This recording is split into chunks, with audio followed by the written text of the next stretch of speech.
Wow!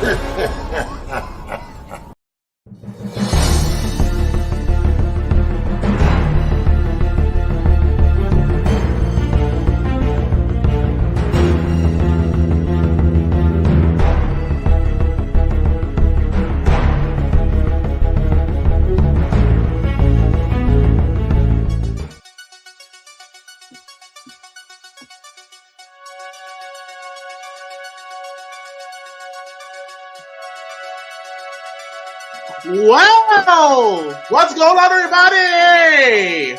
Welcome to episode 100 of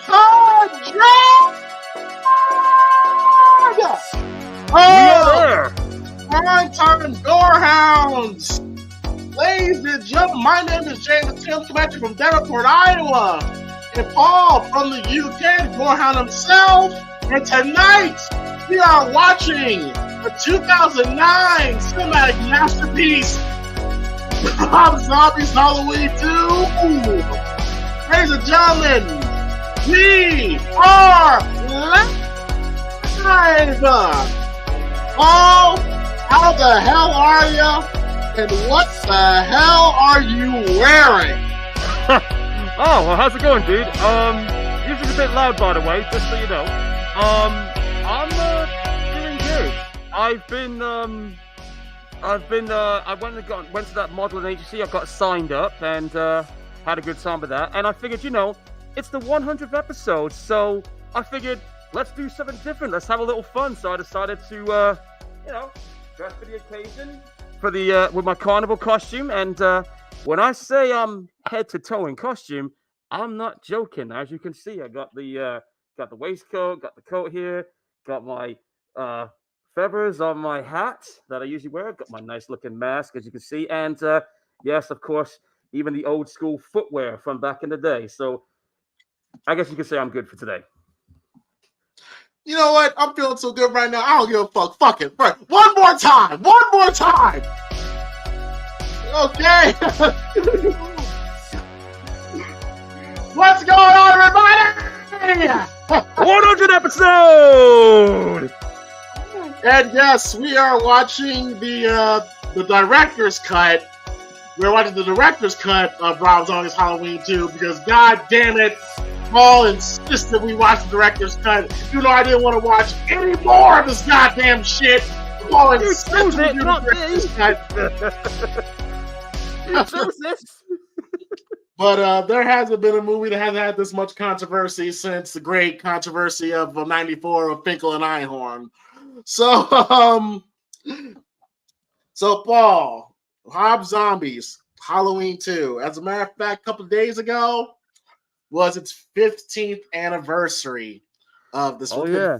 15 years since this movie has come out. And Paul, just really quickly, what are your thoughts and feelings regarding the legacy of Rob Zombie's Halloween 2, which most consider, I know, Paul, I know what you're gonna disagree with this, but most consider to be the worst Halloween film ever. Even I kind of disagree with that. But what are your thoughts? Well, I can tell you right now, I don't consider this the worst one at all. Everybody knows, and it's no secret, the one that I consider the worst one is Halloween Ends. When I first saw this one in the cinema back in 2009, I remember actually being hyped up to see it because, I mean, as I said, I was younger back then, so I was kind of a little more impressionable, as you know. So after watching the remake that Rob Zombie did, I was just like, hell yeah, that was pretty cool. So let's go ahead and see what happens with part 2. So I remember the US cinema release was in August. We didn't get it in the UK until October. So I had to wait until, I think it was the way it's supposed to be. Exactly. So I had to wait until October, I think it was October 20th it came out here in the UK. So when I watched it, I was like, okay, now they're trying something a little different here. The whole thing with the white horse and the surrealness of the whole thing. I mean, at first I was kind of like, yo, what movie am I watching? Is this Halloween or is this something else completely entirely, right? So I thought, okay, well, why not? Let's see how this one goes. So I watched it and was like, okay. And then I heard there was a director's cut version of it that came out. So I thought, okay, I need to see this one and see if there's anything different to it. So I watched it. They added a little bit more to it. They changed it around a little bit. The ending is completely different to what we saw in the cinema. Well, how you guys will think of it, that's down for you guys when you eventually get around to watching it. But at first, again, like I said, I don't remember hating it, but I don't consider this one the best one in the series, and I certainly don't consider it the worst one. I think it's weird at times, yes. The kills are still violent. I'm not going to take that away from it, but um, I just found this one to be very could be confusing at times. I think would be the best way to describe it when it comes to this one. But I ain't watched this movie now for um about a year and about 2 years now. So I figured seeing that James was going to pick this for episode 100, now's a good time to revisit it again. So I got mixed feelings about this one. Same when I had it when I saw it 15 years back. So my opinion might have not changed. It might have softened up, or I might end up hating it more than Halloween Ends. I doubt it. Spoiler alert. But yeah, it's going to be interesting to see how me and James react to this, because I don't know how James feels about this one. I remember seeing his review for it back in the early days. So, Well, first things first. I I did a review on this, mhm. and it's no longer up, unfortunately. But I did not like this film at all. Now, if you're somebody who adores this movie, if you're someone who loves this movie, if you're somebody who thinks this movie is underrated, if you're somebody who thinks this movie is gets hate it doesn't deserve, if you think this movie is underappreciated, undervalued, that's okay. I think it's a big steaming pile of dog shit, and there's nothing wrong with that. There's nothing wrong with that. But if you're looking for me to talk about a movie that you love, You're not going to find then it here. you get up out of here, because this is not. Now, I do see good things in this movie. There are things in this movie that has potential, but Paul, maybe you can find that in every bad movie. In every bad movie, there is a moment where, oh, that's a cool shot, that's a cool moment. Yeah, But I can think of. I from can think. overall quality, if movie's a piece of trash, then it's a piece of trash. Yeah. And I last saw this movie about 4 years ago. 4 years Mhm. ago, and things did not change. I still feel there's creative decisions that Rob Zombie makes that I very much disagree with. He took Michael Myers in a direction that I did not agree with, took Laurie into a direction I didn't, and he definitely took Dr. Loomis in a direction that I thought was just blasphemous. Yeah. Okay, what can you say is worse? This or Resurrection? Uh, if I have to choose between the two of them, um, I'm probably gonna say, in terms of what they've done with Loomis here, I'm gonna say this one strictly because of Okay. Loomis. Um, but anything else really is, again, it just feels confusing and disjointed for a lot of the stuff with the story. And a lot of the reason is because of how his film experience was. Because I understand from what I read on IMDb, I would scroll now, but it's hard to do the mouse here when you got gloves on. But I did read that the filming experience that Rob Zombie had in this one was worse than what he had in the second one. Like, if you thought what they did to him in that one was bad, what they did to him here is even worse, from Well, what I look. understand. Because I mean, look, when it comes to Rob Zombie, I'm not the biggest fan of him as a filmmaker personally. I think his Mhm. style is not my cup of tea. I've always been on record saying that I do think as a director, when it comes to taking shots and filming certain shots, he's great. Like he Yeah. knows how to film a movie. It's just when That's true. it's just him writing that holds him back.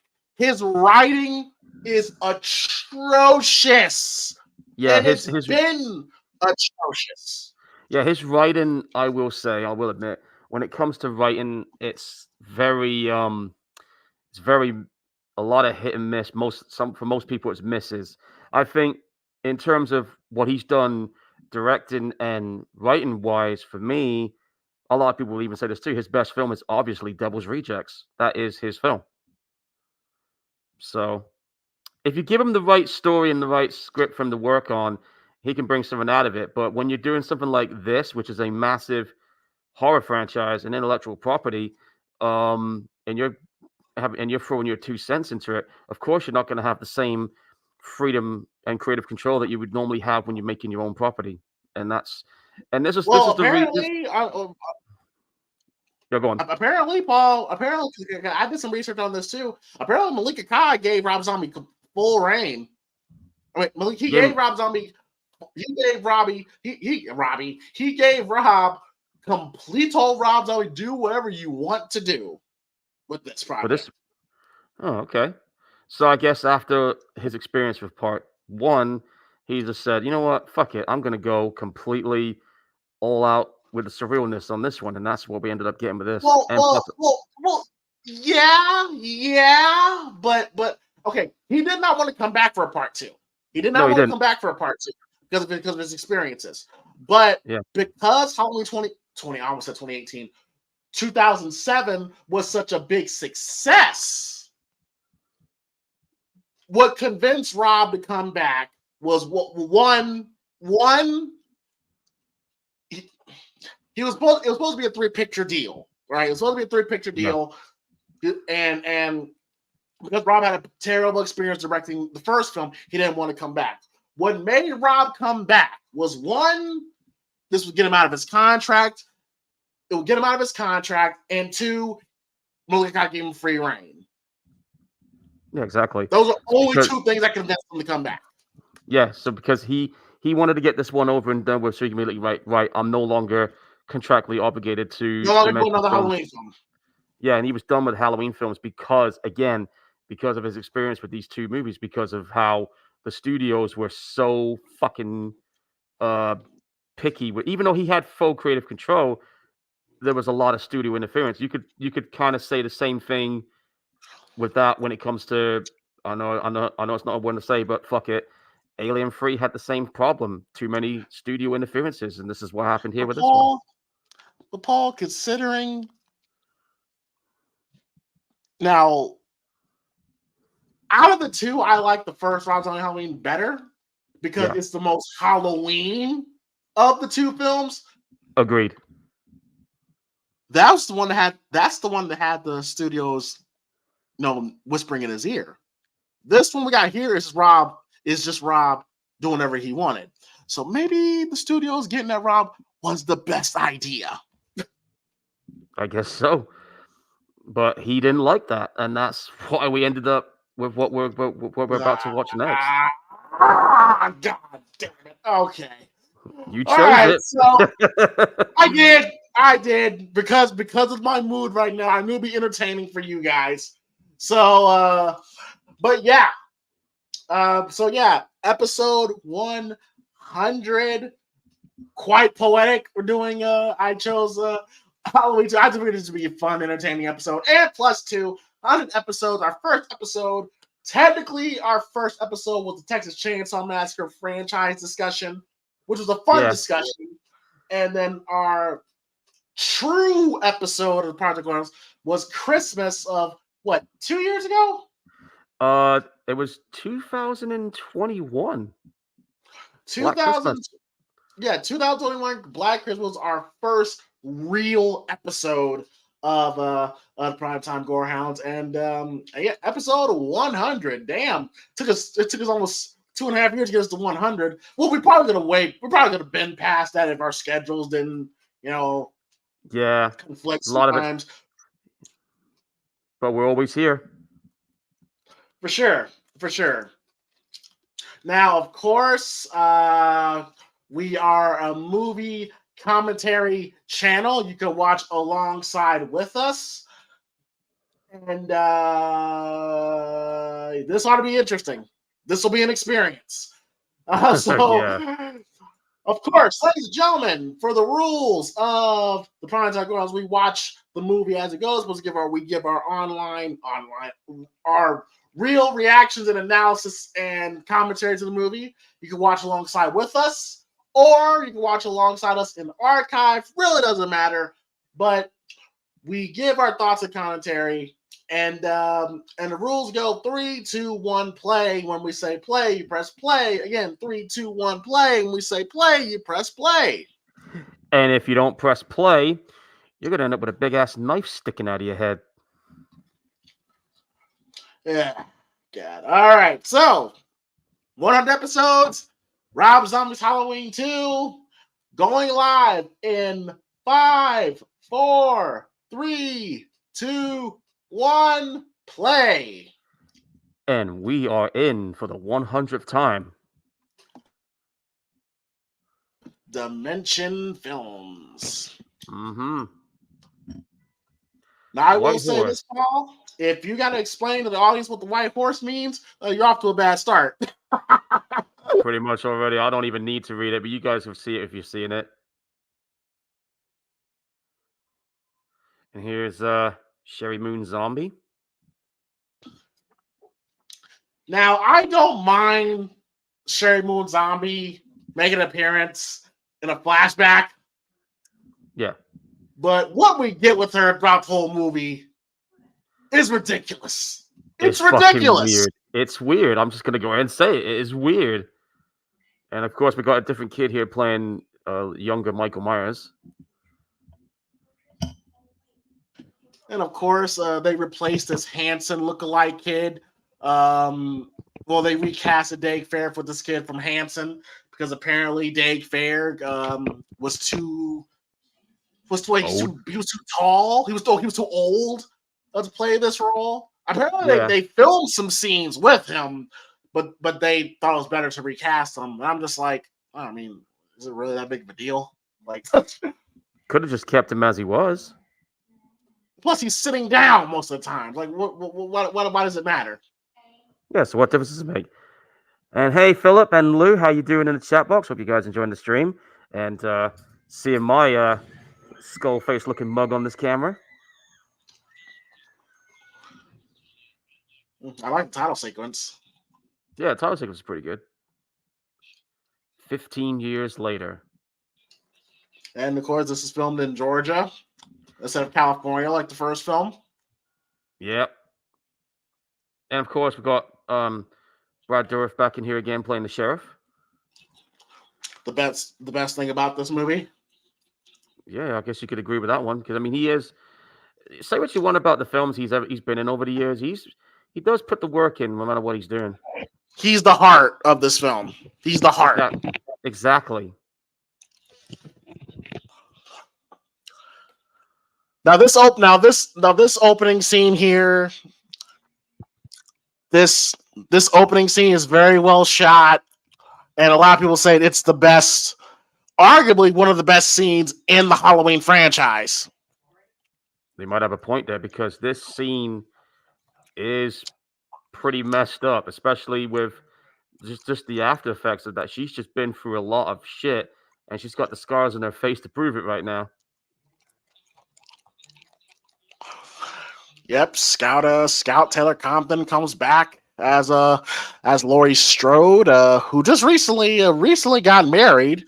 And funny enough, Tyler Mane was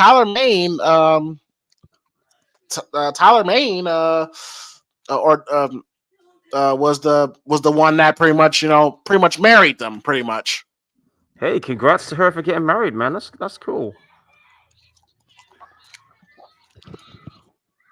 Man, she is messed up in this. If I was Rob Zombie, what the smart thing I would have done? Just roll the credits after the dream sequence. Roll credits. Let's all go home because it's all shit from here. And it's all downhill from here. It's a Newfound Glory song, by the way. look, the hospital scene, the intensity, the violence, it's well shot. The intensity is there. It's well cut together. And dare I say that this is no doubt the stemming from the first movie. This is a good pickup, right? All this here, all this is a great pickup. Laurie in surgery, all that stuff, it's great. Yeah. Why couldn't they have had the whole movie in the hospital just like the last one? But this is Rob Zombie we're talking about here, so Yeah, but there are people that love this movie, and they're actually upset that we never got a Halloween 3D. Well, it is what it is, unfortunately, folks. But it's just that a lot of people back then didn't know about that issues that was going on. And then when Rob Zombie did that interview recently and said about, yo, this is what happened.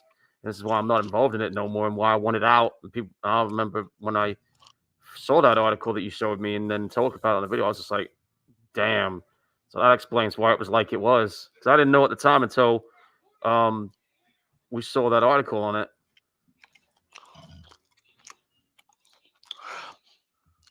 You see, the right way to go with this, and I would have been, I probably would have been arguing to the Noah Rob about this. The right way to go with this is have the whole movie take place in the hospital. Have the whole movie take place in the hospital. Maybe you have a situation where both Annie and Dr. Loomis and Michael are all in the hospital. Michael wakes up in the hospital, maybe kills a couple people, and then all throughout the movie, he's on the hunt for Laurie. While at the same time, you have both Loomis, Annie, and Laurie in this hospital trying to survive the night when Michael Myers looking for him. I think that would have been the right way to go compared to what we got, especially at the intensity, the violence, and the anger Michael has in this. You're looking at quite possibly one of the greatest Halloween movies in the franchise if you went that route. Absolutely. They should have went that way because I mean, if they did it that way, like you just described, then this would have had a different outcome in terms of critics and box office numbers. Because if I remember correctly, box office wise, this one underperformed compared to the last one. Because I remember the first one that Rob Zombie did made about 80 million, which at the time was the highest grossed movie until the 2018 movie showed up.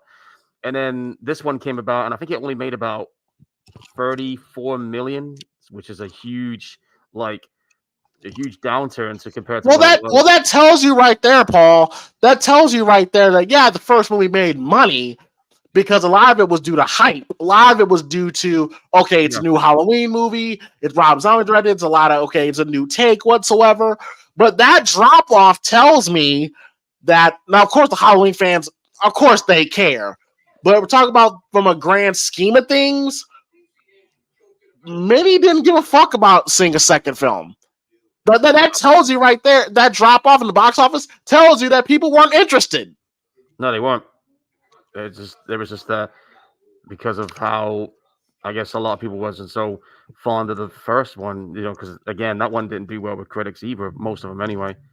And I just realized these two here that's in the van, that's Richard Brake, who's a Rob Zombie regular after this film. And the guy here that's driving, he was actually the guy that played Wayne Unser in the Sons of Anarchy TV show. And that cow just got fucking demolished. Ooh. Damn. There's nothing left of it. Look, it's just... that shit will cause damage to a vehicle, man. Oh, look at that guy's jaw. It's gone. Yeah. Roadkill. Just, And then we literally get a minute of Richard Brake just saying fuck. I think this movie broke the record for the most amount of fucks said in this Halloween film. Starting here. But the conversation they were having there before he got hit with the cow, I'm just like, you see, Rob, you just can't help yourself, can you? Like, we're talking about fucking a corpse. Yeah, What, it's just like necrophilia? it's just like Rob. Can you just not write like regular people? You know, like everybody in your movies got to be a fucking asshole. He won't do that though. He won't. I don't understand why. Like I don't understand why Rob has that mentality that everybody has to have like a hick white trash, no asshole mentality for himself. It's like, god damn, bro. That's just. I think that's the way he does things. Really. Maybe he grew up around a lot of people that's like that. I don't know. I did some research about Robbie. Like his parents was a part of the carnival, you know, and he's had an interesting backstory, but funny, funny. He has a carnival background. I mean, what the hell am I wearing? So you know. yeah. Well, you can tell how he directs his music videos that you know he that life that he grew up around. It's what he grew up around. Yeah. Yeah, I mean his music video, like movies aside, his music videos and his live shows are fucking amazing. Like I've seen some of the stuff on YouTube. Yeah. He knows how to put on a fucking show. Like it rivals. I mean, hell, I bet. he's even toured with Alice Cooper. When those two are together, whew. I remember one time he toured with Marilyn Manson, but that didn't quite work out the first time. But then they toured again later on because they put their differences aside. But yeah. Oh. And I will admit, Michael was pretty damn violent in this one. Kind of rivals Halloween Kills in terms of the shit he does to people. I mean, look, he's sawing the guy's head off with a piece of glass.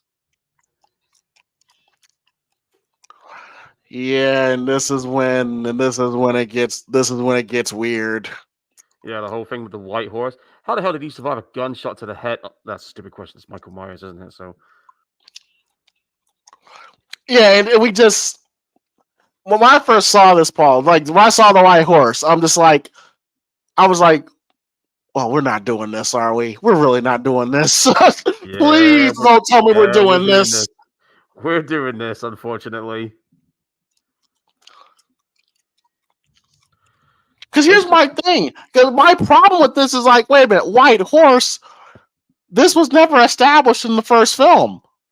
No, it never was. I don't know. I don't It know was how. never. Why we never saw this in the first film? If you had like a slight hint of it of what happened in the first movie, then it would have made sense to have it in the sequel. To just drop it in on the sequel, it's just like what are we doing right now, man? What are we You know doing? what Michael should have done? Michael should have just mounted the horse and rode away on it. Why not? Why not at this point? Going, yeah! He probably would have killed it.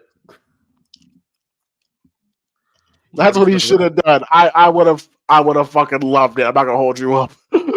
Yeah, that would have been interesting. I will admit that if they did do that, but they didn't. So I'm just seeing these in the chat box. I got to use my phone because I got the pen for my phone, so I can at least see what's going on. Because I can't, again, I can't touch the mouse mat, guys, because this is not those kind of gloves where you can just touch the mouse screen. I mean, I can take the glove off, but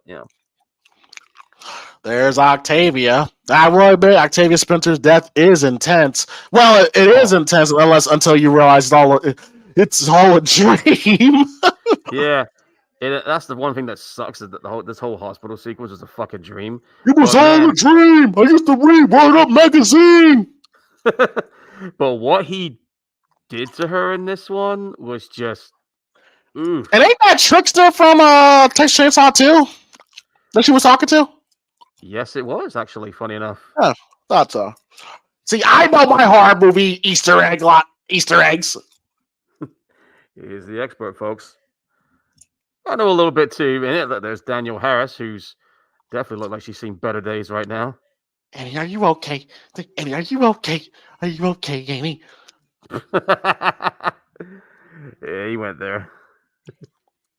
But like you really have, like this really could have been a missed opportunity here because it's like, cause you could have had Lori there, Daniel Harris there, Dr. Loomis there, and it's just them. You could have everything that happens here. Michael kills Octavia Spencer. It's a deserted hospital. Nobody's there. And the whole movie is them trying to avoid Michael. And the suspense, the atmosphere is there. Like there is a great Halloween movie in this first 20 minutes. I'm gonna go ahead. I'm gonna go ahead and say it. This is the Halloween 2 we should have got for this Rob Zombie sequel, but it was like 20 minutes later, just like, nah, we ain't doing that. I would have loved to have seen the whole movie be like how you were describing it just now. That sounds like the recipe of the best Halloween movie never to be. Yeah, just imagine if Laurie woke up and it was never a dream, and it was actually, and you just carry on from that point. I think this would be like anything. I mean, I'm not ever anything, but most things will be better than what we got ultimately. Did he stick a knife in her face? Because that's a pretty nasty. I think just slashed her nose. Slashed her This nose. is great. This is great. This is great. I remember when I saw the scene in the cinema, I was just like, God damn. Because when you hear Michael Myers going to town on her, there's some straight up rage. See that look in Tyler's eye there? You see that look in his eye? Yeah, he's pissed. Like I got a very high def TV, and I can see Michael very clearly. And Tyler had a look in his eye, bro. Had murder. Like Tyler Mane, I think Tyler Mane is good in this role. He was. I can see his eye too. Because don't forget, I got a 4K TV here, man. Oh shit! Here we go. Right, listen, guys. The intensity of this is nasty. Right here. He's just going for it. How do you feel about Michael grunting? Gives him a little bit of a personality, I guess. Shows he's angry. If Rob Zombie, it's a very specific style. It's a very specific kind of horror movie. Obviously, it's a gritty, blood, guts, intense, and dare I say, quite gory and graphic, and great. But then after this, the story becomes strange and meta and philosophical. Ooh. It's like, what? Why? I know, right? Shit, man, that's rough. Oh, another thing as well, the camera style. I got to put this out there. He was not happy with the first movie being shot in 235, so he ended up filming this whole film on 16 millimeter and with 185 ratio. That's why this one looks the way it looks grittier. Yeah, gives it that kind of documentary feel to it, which is the same thing he did with Devil's Rejects in terms of his camera style. It's what he's comfortable using, so I can respect that. This feels like a Halloween movie. This is a Halloween movie. Right here. This hospital scene is everything you want in a Halloween film. It's just a shame we never. Gotta give credit where credit's due.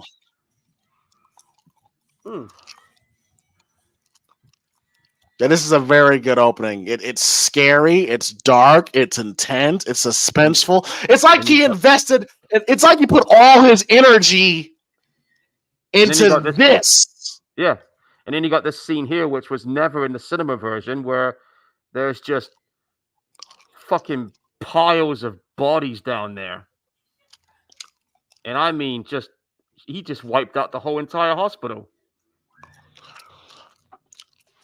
Yeah, like this, like he wiped out the whole hospital, so that's done out the way.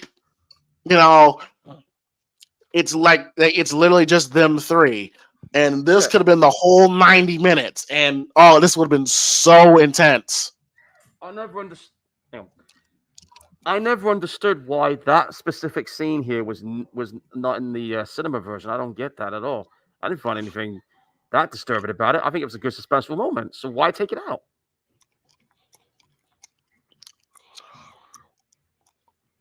I think Tyler moves great. You know, I think like Scout is very good at being vulnerable here. You really do feel for her here. Yeah, definitely. And it's even more horrifying because she only has one leg. Yeah, one good leg, and and an arm, because don't forget, her arm got busted up too. And she has a boot on. Like, have you walked around with a boot? That shit is difficult. Oh yeah, I can tell you right now. Years ago when I was a kid, I fucked my ankle up, so I had to wear one of them boots for about a good month and a half, moving Now, around this in scene that. here, I'm sorry to cut you off, but this scene here when she's running in the rain, this could be the start of the third act of my version of Halloween 2. This will be the start of the third act right here. Yeah, this would have been it. This would have been, oh man, if you had this for the third act with everything building up to what we could have got, this would have been a whole different Halloween movie to compared to what we had. I mean, Yeah, like I like all throughout the film, they're trying to avoid Michael, and along the way, Michael kills Annie, or I would say he even kills Loomis. And right here is the start. It was just them two right here in this setting right here. This will be like the start of the third act. yeah, because like if he's killed Loomis off there, now there's nothing controlling him. That's it. You would expect Loomis to survive because you would expect Annie to live because she died in the original, but you would expect Loomis subconsciously as a fan watching a movie like this, seeing him survive the first film, seeing him surviving most of this movie, trying to get the girls to safety. Like, come on, girls, come with me. I know what to do. Come with me. You know, stay close to me. Like, oh no, Dr. Loomis, I'm so scared. And that's sort of carrying on throughout the most of the movie. You would think, oh, he's eventually gonna get them to safety, and he dies. And now that male sort of figure, that person that you have confidence that have protect you because he knows Michael, he knows everything about Michael. He can speak to Michael, and Michael stops in his tracks, all that stuff. He's gone. He's dead. So you feel really alone and isolated there. And then Annie goes on top of that. Now you really feel sorry for Laurie. God damn, man, this is a great Halloween movie in this 20 minutes, man. Man, maybe they should have hired us to write the script for this one. Maybe we should. Yes. Like give us this 20 minutes, and then me and Paul can figure out the rest. Oh, dude, I'm sure we could. If we put our heads together, we can come up with some really fucked up moments in this.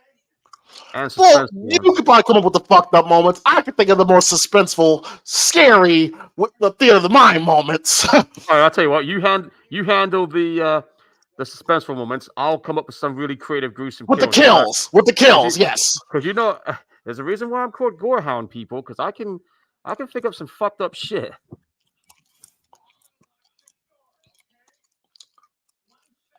And then Paul, at the end of the movie, we can make the whole thing a dream sequence. I want my name off the credits if that happens.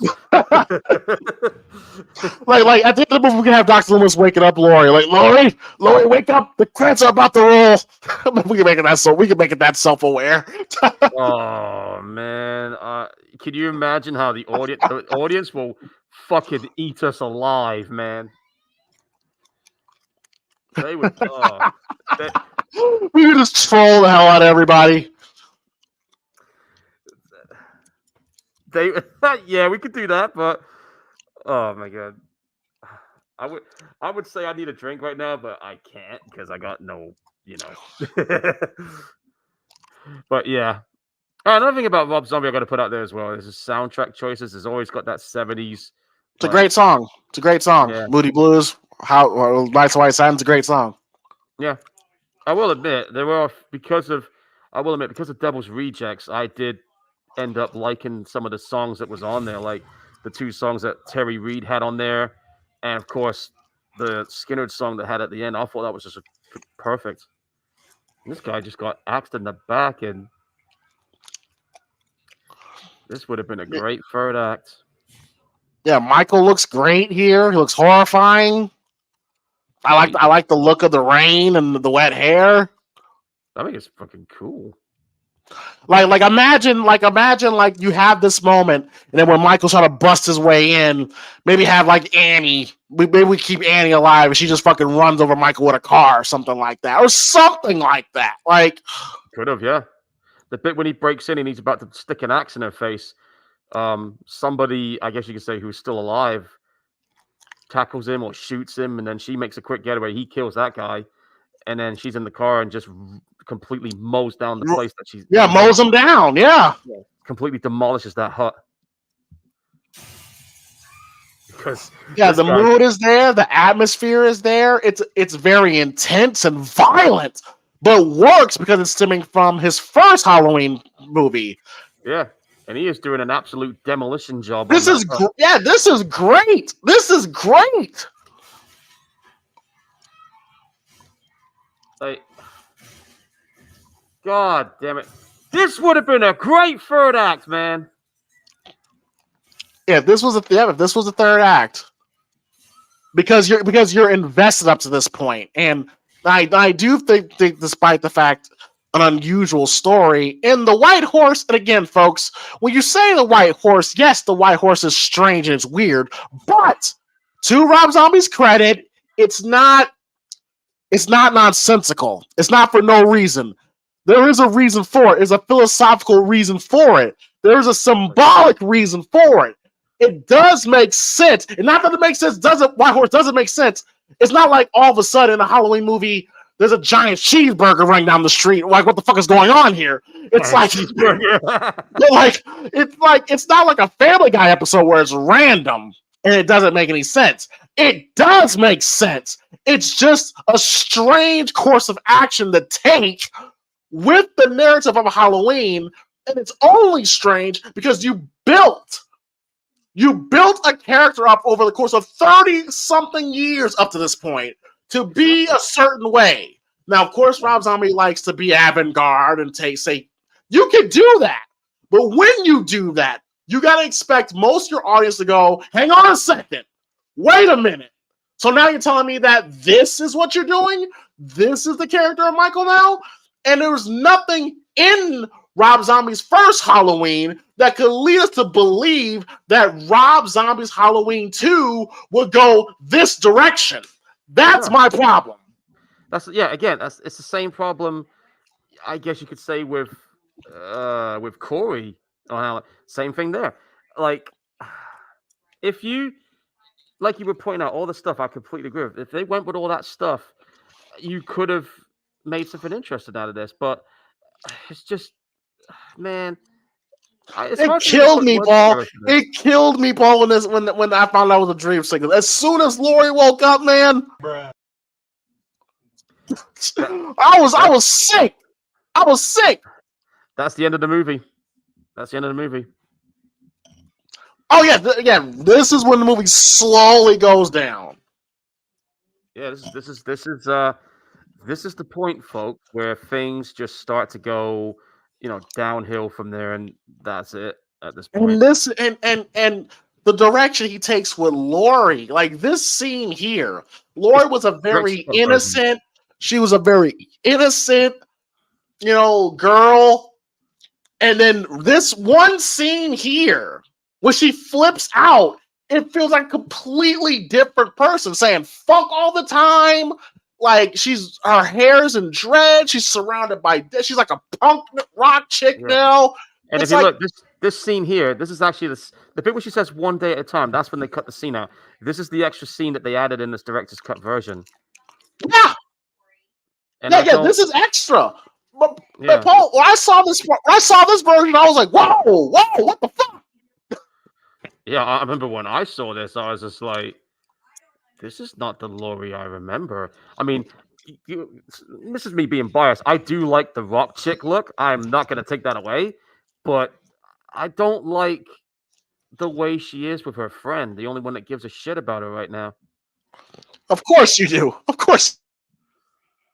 I'm a metalhead, and beneath this carnival costume, folks, I am a full-blown metalhead. So I do appreciate that appearance that she has, but I just don't like her attitude towards her friend. I know she's mentally fucked. I get it, but come on, bro. Let's see if anybody's in the chat. I gotta check out my phone.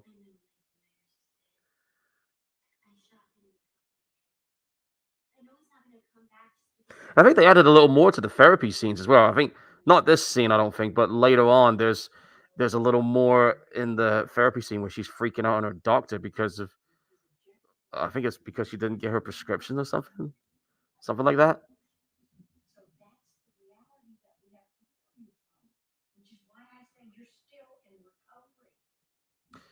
Where have I seen her before? I've seen her somewhere before. Are you kidding me, Paul? Hey, I ain't seen this movie Tell for me a you're while, Tell me okay? you're trolling right now. Dude, I'm old. Forgive me. That's Margot Kidder. Ah, okay, cool. Now I remember. Thanks for pointing that out. That's Sorry, Lois guys. Lane. That's Amityville Horror. Sorry, my bad, guys. I'm age is creeping up on me.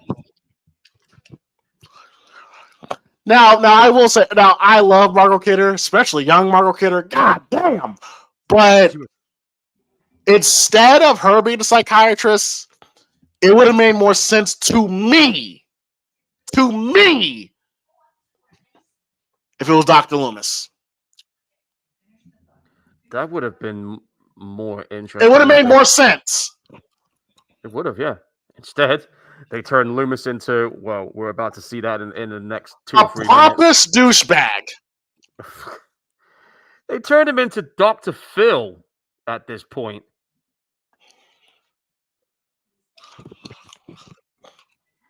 I'm just gonna go ahead and say it. That is exactly what the fuck they turned him into. They turned him into fucking bloody self-centered celebrity fucking like the ones you see on TV. Really. I don't think they're real doctors when you see those ones in there on TV doing shit like that. I'm just saying. Maybe they are, but all ethics go out the window when they end up doing stuff like that.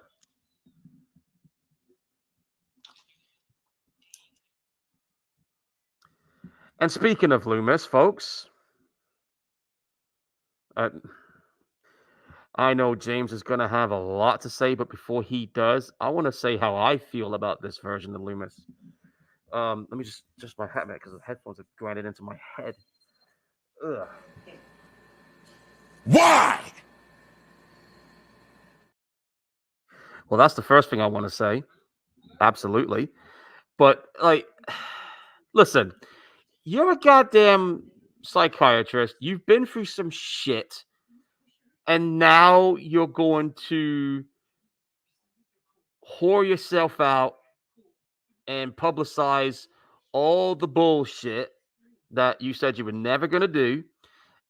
And you just basically threw all morals and ethics out the window because you want to capitalize on the I'm a Michael Myers survivor. Oh, I know about him inside and out, and I can make a damn fucking good penny out of this, or maybe a couple $1,000,000 out of it, turning yourself into a full-blown fucking sellout. You sold your ass out for the fame of being a survivor, all in the name of money. So right now, this version of Loomis, he only cares about one color, and that's green. But here's the thing. This is what's frustrating about it. Yes, you can.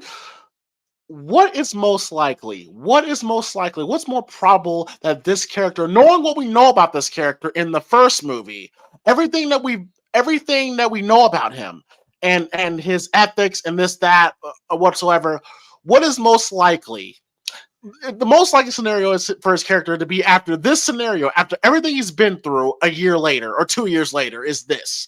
And it's strange. I would not expect him to be like this. Like, if you look at Dr. Loomis from the first film to now, it feels like two completely different people. It's not the same Loomis. Maybe it's I don't know, evil twin. Like, it would make sense if he was a doctor that, that feels like he failed Michael. He feels horrible about the situation. He becomes a recluse whatsoever. And the only person that he talks to is Lori. Or there could be a situation where he doesn't want to talk to Lori because he feels like he failed her or something along those lines. Like, after 2 years, 2 years after going through what he went through, he becomes this pompous asshole. I don't buy that. Now, maybe 10 years or 15 years? Okay, sure. But after 2 years, no, I don't buy it at all. He quickly forgot about everything already, I guess. He must have found a good publicist and they handed him a whole heap of money and just went, hey, you know what? I'm gonna forget all this. I'm gonna ride the coattails of this success I'm doing right now. Well, if you could call it success, but it's just like I'm just like, this is not Loomis, dude. Come on. Like, I'm getting pissed off thinking about it now. Like I said, instead of Margot Kidder, like Loomis and Lori maybe Loomis and Lori they meet secretly. Like Lori actually is trying to get help. Like, and maybe he feels he shouldn't be giving advice to this girl because he feels regretful about he feels like he let Michael down. Like there's no way you're going to tell me that the Dr. Loomis Malcolm McDowell we saw in the first film is the same guy. There's no way. It I just don't isn't. believe it at all.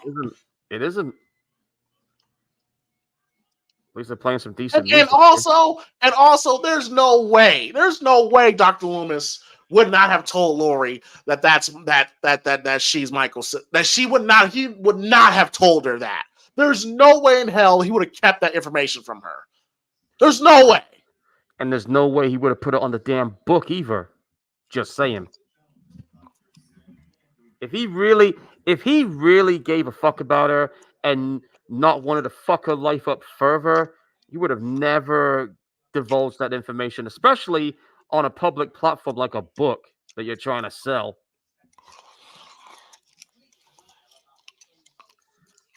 I mean, just this is not Loomis. This is not Loomis, dude.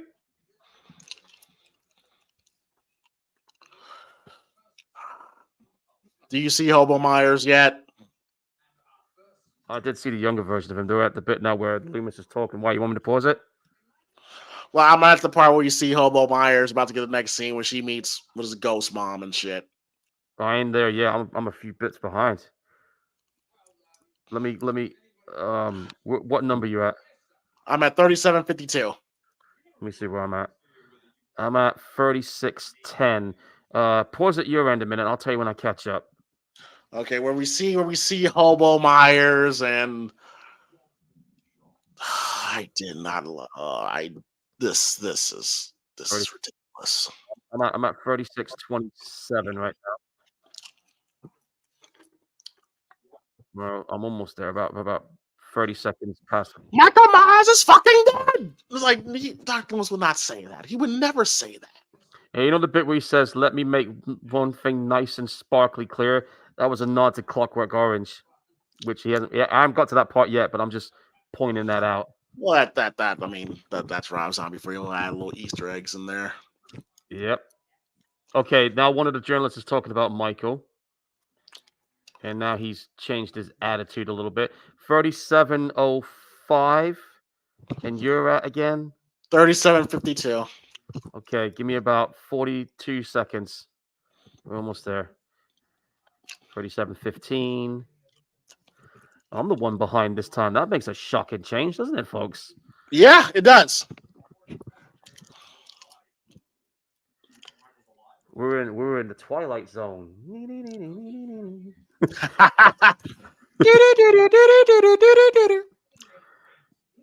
Okay, 37:40. I am 12 seconds away. I'll tell you when to hit play. So 42, 43, 44, 45, 46, 47, 48, 49, 50, 1, 2, go. I gotta see Sherry Moon Zombie now. She's going into that fucking barn in the middle of buttfuck nowhere.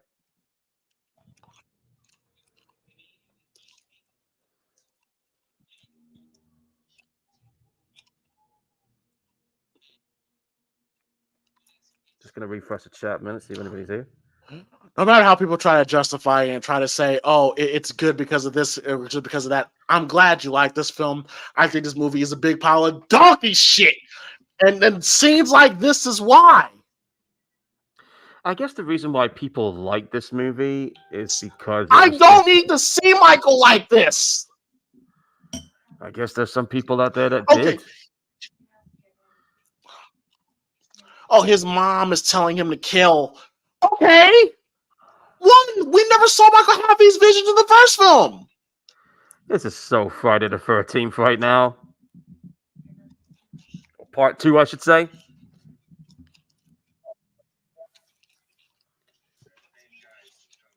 Damn it. Oh, what do you know? Another character from Sons of Anarchy, the guy here that's driving the truck. He's the one that played, I think it was Bobby, the Elvis impersonating character. There was really no reason for that scene. There was no reason for it. Like, we don't need to know. It's like, well, it's supposed to see, this is what Michael sees. And I'm like, well, why does he need his mom? Like, why does he need his mom to be the one to tell him to kill? I'm like, so that's what he's been waiting on these 2 years? So you're telling me that he's been, like, that's what this is just walking around aimlessly. First of all, how was he able to have the common sense to have extra clothing and a sleeping bag? I used to joke that, oh, this is pretty much Rob Zombie playing as Michael Myers. You might be right. Ow. And of course, this is Haddonfield. Everybody's an asshole. In this version or the other ones?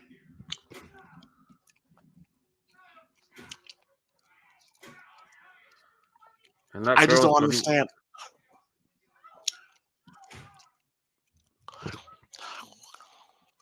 That girl's the only one that gave a shit in this scene as well. Yeah, Michael Myers with the Rambo knife. Oh, you got that part already? Shit, I'm behind. No, I'm not there yet. But I'm just saying, like he's got the Rambo knife this time. Yeah, what'd you think about that change in knife? I mean, it's a knife. Like, I really don't care. It's a knife. Yeah, but wouldn't he have like that kitchen knife that's probably all rusted up? Yeah, probably. But I'm just like, it's a knife. It's a Rambo knife, but yeah, this bit mystery. Like every time imagine Michael after he kills somebody, he just goes, mission accomplished. I can imagine. And then he decides to put the mask on. It's like when he puts that mask on, that's when the demon inside of him comes out. I get it, it's like it's an event. It's an event when he puts on the mask, like it's safe for a special purpose. But wow.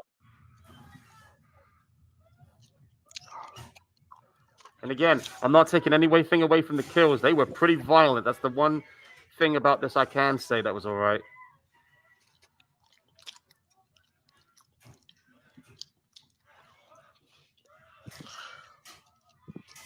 Damn. Couldn't you have at least drove the car, lady? I mean, the keys are in the ignition, isn't it? I think he has the keys. Oh. I think this girl here was in an episode of iCarly once. Random, I know. But he's got that like weird breathing growl I noticed there.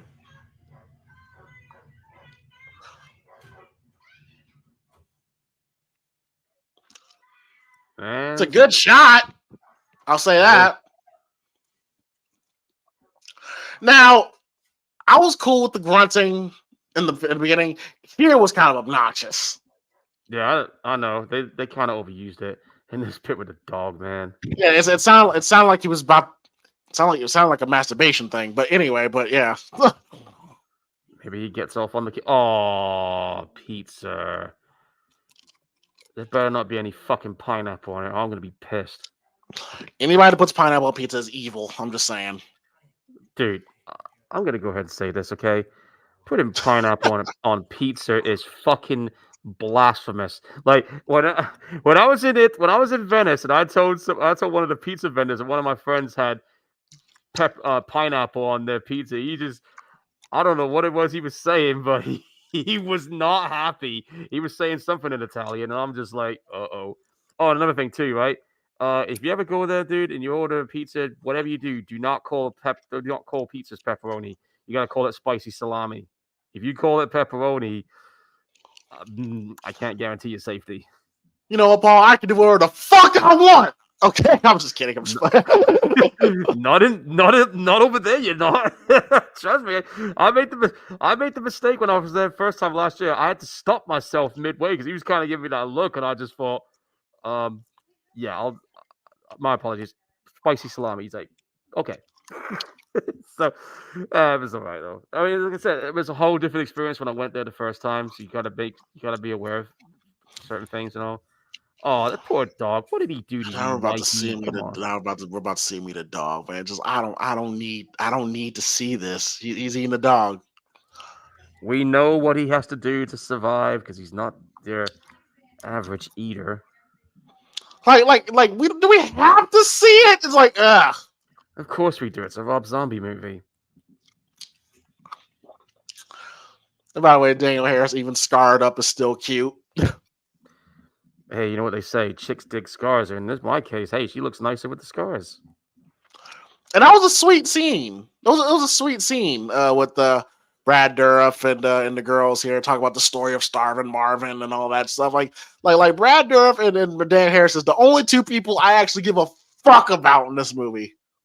I totally agree with that too. Oh, can somebody please jump in this TV screen and give me a slice of that pizza? I'm hungry. I would love to eat one right now. But yeah. Oh, I see she's wearing a Black Flag t-shirt. That's a good punk band. I think Henry Rollins was the vocalist in that band.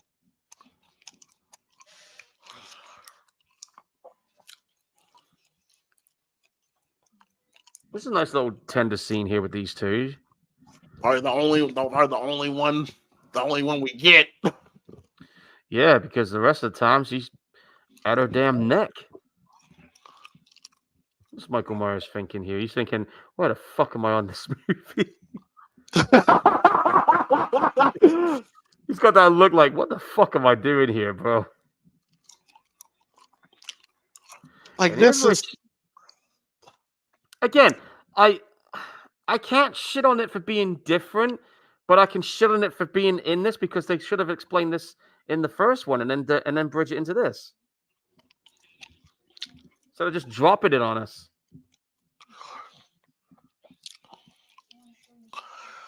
listen, Rob Zombie Texas Chainsaw Massacre, sign me the fuck up. But for Halloween film, I'm good. Please get Rob Zombie to do a Texas Chainsaw movie. I would fucking Now happily that's his see it. wheelhouse. That's a match made in heaven right there. Why That he's hick, not? fucked up style is perfect for him. Hey, those guys wearing the same costume I got right now. What the fuck? I did pick the right time to put this on, didn't I? They got the same kind of shit.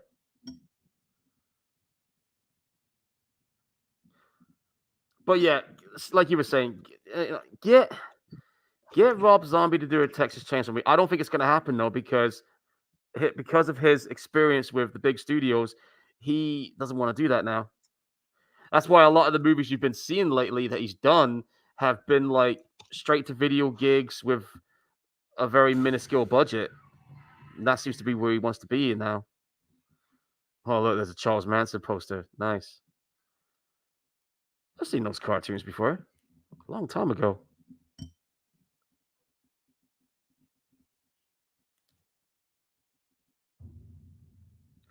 October 30th. 24 hours before the actual Halloween movie begins. Haddonfield, 1883. I didn't exist until about 100 years later. I like those establishing shots. Yeah, those shots are pretty cool. But that's another thing I got to put out about this Michael Myers movie. A lot of walking. So they decided to take away the element where he knew how to drive. Look, I'm not a big fan of Rob Zombie's two Halloween films, but even I will say, that first movie, it's a departure. Yes, I mean, skull fuck you, bitch. In the first 5 minutes, it's a departure, but there's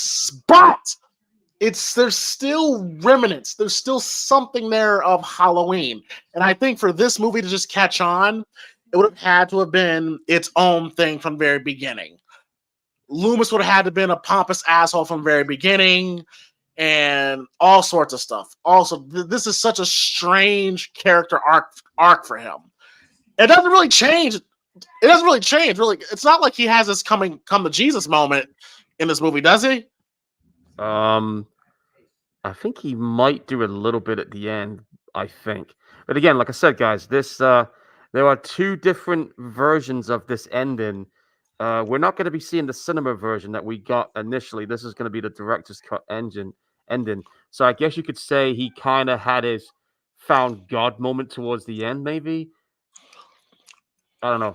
It's been a while since I've seen this one, but I'm pretty sure he has a bit of a moment like that before Michael, does what he does. I will say, Scout Telecom is a very beautiful woman. I will say this. She is hot. She still is even today. And I don't think she's even 40 yet. No, she's got to be like 35, I think 34, 35. Mid-30s then.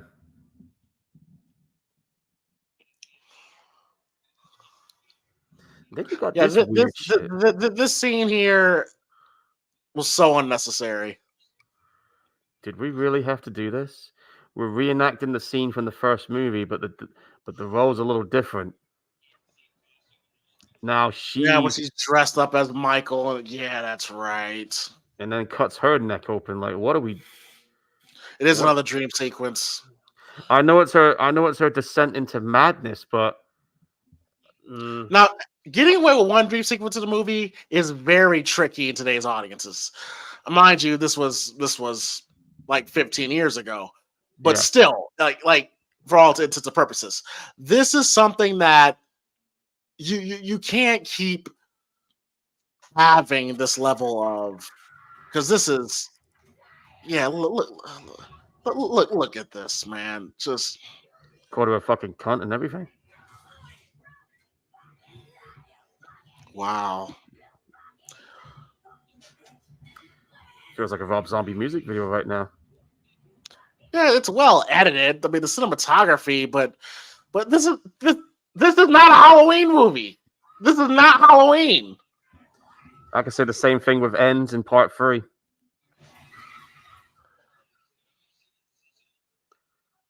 I keep in mind, folks, this at the time, this was the 10th movie.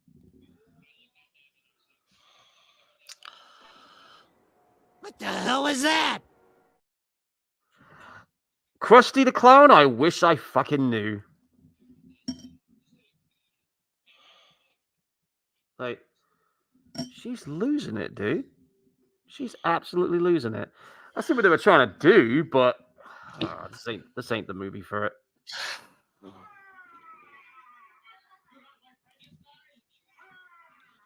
You got this guy, who I think had a brief cameo in the first movie, I think. And this is when Laurie just becomes again, like, I'm not saying Scout's performance is bad, but I mean, my thing is she's just doing a lot of screaming and cussing. Like, I'm just like, okay, it's not a bad performance, but all she's really doing is just screaming and cussing, and it's like, and I'm sorry, this just kind of makes her. Well, Laurie in the original series went through a lot, yeah, but it's handled wasn't a like lot. this. This makes Laurie kind of unlikable, in my opinion. Yeah, and plus, I think this is another scene that was not in the cinema version. They had the bit where you see us with the, going to that pig pen and seeing the pigs, but this scene here, this scene was actually not in the cinema. And it's kind of ironic that they have Margot Kidder be a psychiatrist, considering her. How much this happened to my fucking headphones? Okay, but what I was saying was that it's kind of ironic Margot Kidder is a psychiatrist, considering. Can you believe this? My headphones decided to turn itself off. You serious? Can you hear me? Oh, no, I can hear you. I can hear you. Hang on, I can't hear you. My microphone's playing up. Give me a second. Okay. God damn it. But what I'm saying is, I find it kind of ironic that Margot Kidder is a psychiatrist, considering her history. If you know, you know. Yeah, hang on. but this right What the here hell is is going on here? Hang on a second. There's something's going on with my mic. that's all good. It's all good.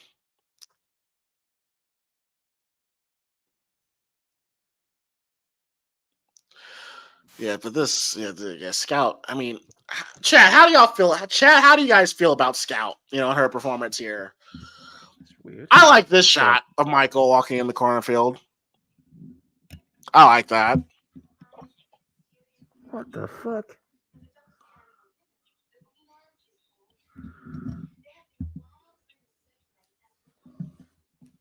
Oh, I see what's happened. Hold on. You know what's What happened here? happened? The damn cable. The cable came out of my headphone. Oh, hang on. Paul. It's the 100th episode, bro. You should know better, man. Oh, how did that happen to me? Fuck! That's all I'm gonna say. My headphone cable right here, that's in my headphone cable, decided to fly out of my fucking headphones. I don't know how the hell that happened. Jesus, Paul. Hang on. Yeah, here's another. This is a good scene between Danielle and Scout here. But again, it's like it's Lori you could say that, oh, it's just Lori, dealing with, she's lashing out at at Annie here because she feels like it was her fault what happened, and I understand PTSD. all that.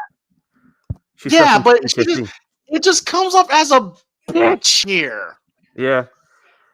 And yes, folks, I apologize for the technical difficulties. Keep in mind, guys, this is my first time doing this completely in costume, and like my headphones it must have got caught in one of the buttons of this costume and just hooked out. So, but yeah, for folks who's just tuned in, we are watching the director's cut version of Halloween 2, Rob Zombie's Halloween 2.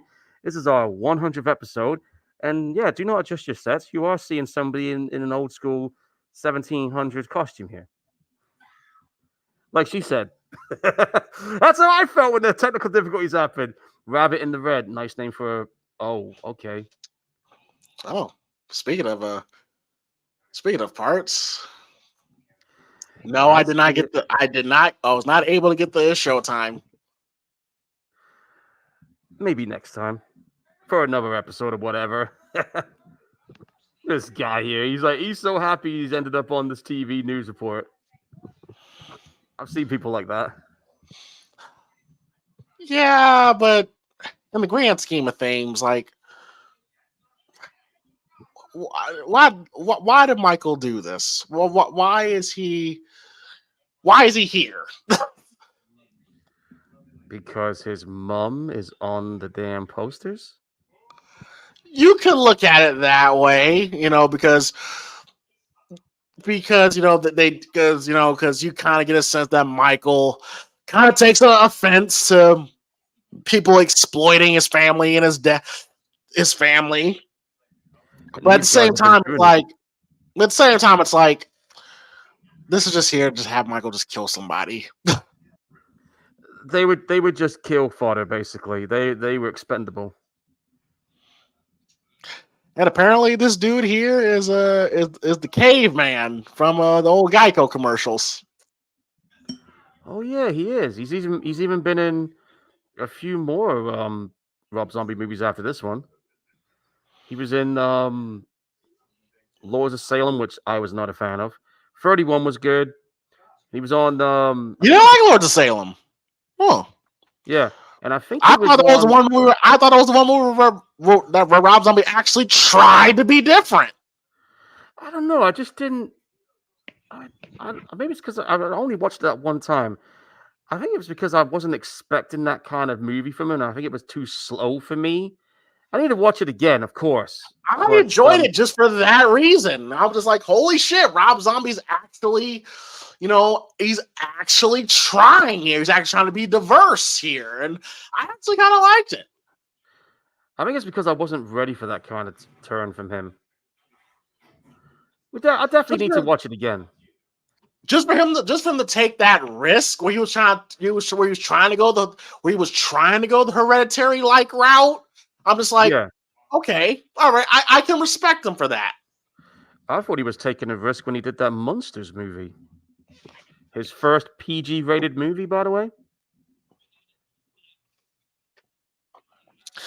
Yeah, and when you see Michael without the mask, and I'm just like, dude, why? Like How do you feel? you can see his face. Do we really need to see his face? I think wasn't the whole point of him being the shape is because you don't know what he looks like? Now he just looks like a regular guy He looks like who one just of Rob happens to be Zombie. 6'10" and 300 some pounds. Yeah, he actually almost looks like the bass player from Rob Zombie's band. He almost looks like Blasco. He looks like Rob. You can say that too.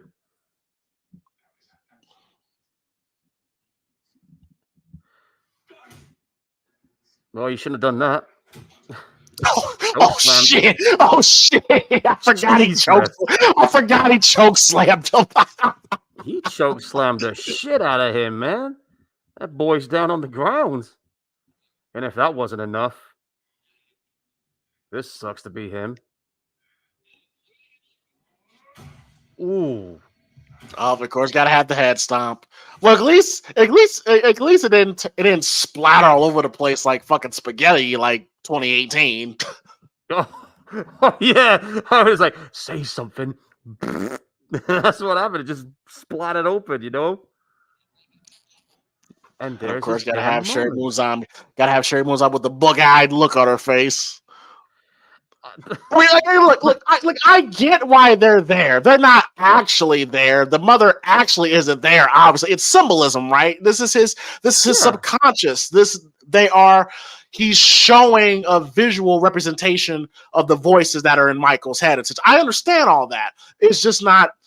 It's pointless. I don't need to know what's in his head. I don't need to know. It's pointless to do it now when you could have done it in the first movie. I think that's one way to go for it. And, oh God! Like, come on! Like this guy really will get with a girl like her. No, wait.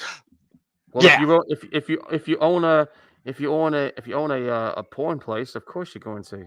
He owns a strip joint, so of course he's going to get that.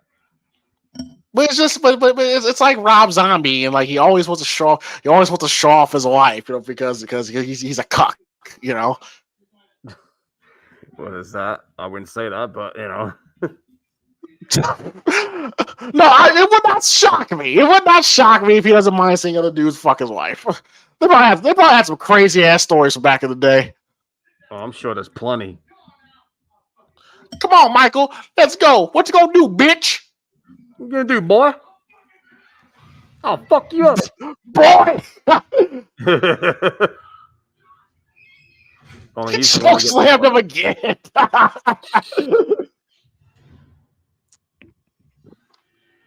Oh, that guy's face is fucked. Look at that, man. There's nothing left. The one that's being hung out. He got stomped with. Yeah, he stomped with boots, with lugs, with Tim's on. Oh yeah, I actually got a pair of those boots. Funny enough, this guy's screaming like a bitch. But then again, I'm not surprised. He just had his arm broken and got a big gaping wound on his face.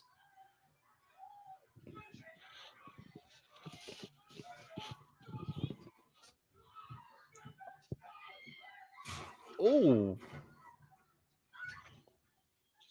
And what he does to her here, this is a little excessive, you know? Yeah, it goes a little too long, in my opinion. Like, he is. It's like 2-3 times as good, but you just like 10 times damn near. It's like, okay. I don't think you could get away with doing something like this on a Halloween movie now. Well, maybe you can, but. Oof. It's like, all right, we get it. And now we got the half face, half mask type thing right now. I don't think that's a good. I did not think that was a good idea. Somebody thought it was. Yeah, Rob did. Yeah, and I think And I would have Wayne. fought tooth and nail with Rob about that. I'm like, man, that's not a good idea. That would be one hell of a conversation right there. And Me and Rob would hate me. You hate me. you'd probably get fired off the set. I'm like, okay, all right, well, I wish he would fire me.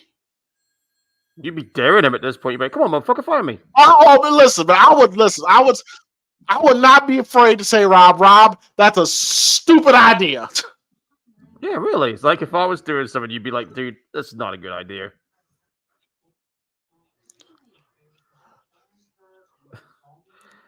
Yeah, what? You don't like the idea? It makes me feel so dumb. Yeah. I like that song, by the way. It's a good song. I actually got a few songs I would troll him. I would troll the shit out of Rob, bro. You'd be fucking trolling him. I know you would. You fucking. So, James, are you gonna stop fucking up my movie? Never gonna stop. Well, everybody's fucking in the UFO. There's that song as well, you know. I don't know if you've heard that one. There's a song called "Everybody's Fucking in the UFO." Look, Paul. Look at this. Look at this, Paul. Again, you can see him. This is another scene that wasn't in the cinema. Look at him, bro. Look at that sign. Why am I here? Yeah. Why are we here? I don't know, because this episode was picked. And again, though, like, right, if this guy's a wanted killer, he's in a public area and everybody can see his face plain as fucking day. Why is he even? Forget it. I'm not gonna go there. I'm good. I can't get too heated because I'm sweating like a motherfucker in this mask already.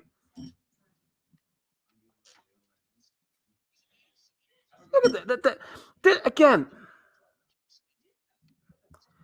You might want to cover your ears because this is going to be loud. This is not Loomis, for fuck's sake! Just.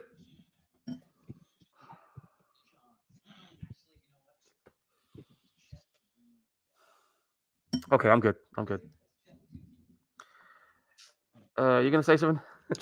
Again, you saw Michael clear as day right there, man. I'm just like, man, get the fuck out of here with this. And then you've got that over-obsessive fan who thinks he knows Michael Myers inside and out. I've seen a few of those before at conventions, trust me. Yeah, but I don't believe Dr. Loomis would be this. No, I don't believe he would be this. Why'd you think I was screaming that just now saying, this is not Loomis? It's not.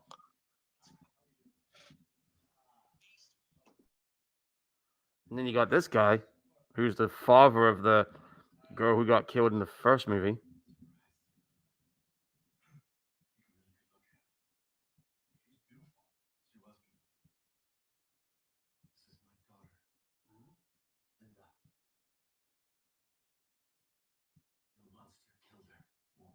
Yeah, Loomis doesn't give a fuck right here.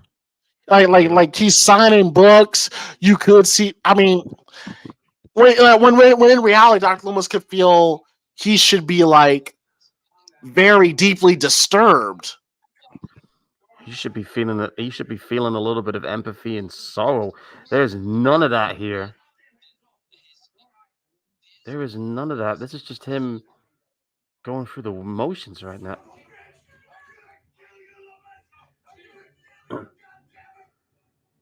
Oh, he's on his way to jail. Excuse me.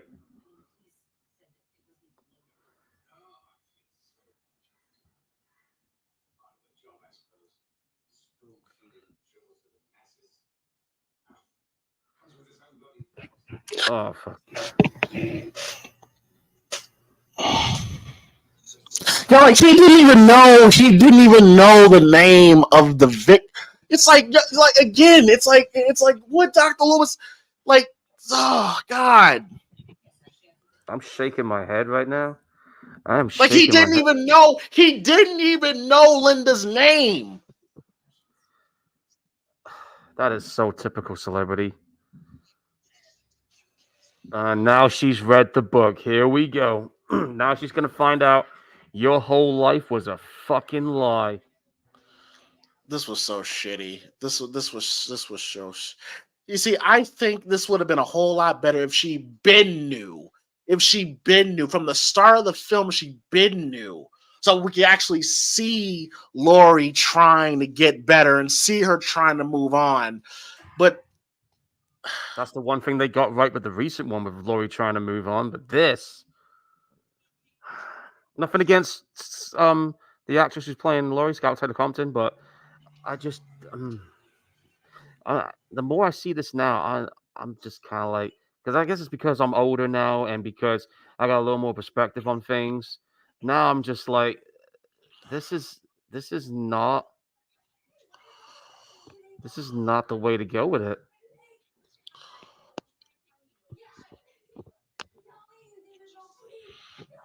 and more scenes of Michael just walking. More of it, yeah. But right now, Laurie's packing her bags, or should I say, Angel. And she's still being a bitch to Annie. It's like, what the Tell your dad, Angel says, "Fuck you." That's a good song. That's Diamond Head. That's me every morning. What Lori just did. That's me every morning. that's Oh, that's me every time I wake up. Every time yeah. I'm just waking up and I gotta go to work. that is me when I realize, oh shit, I've got to go get this done. I just want to chill out for the day. Hey, Paul, you got to go and do this. Ah, fuck you. Fuck that's, you! that's definitely me. That is so fucking me. That is. You could also say that's me when I was in trying to get a plane back home, and the waiting line went down to the parking lot outside the fucking terminal, and I'm like, "Are you serious? Fuck you!" I was just going mental at that point, man.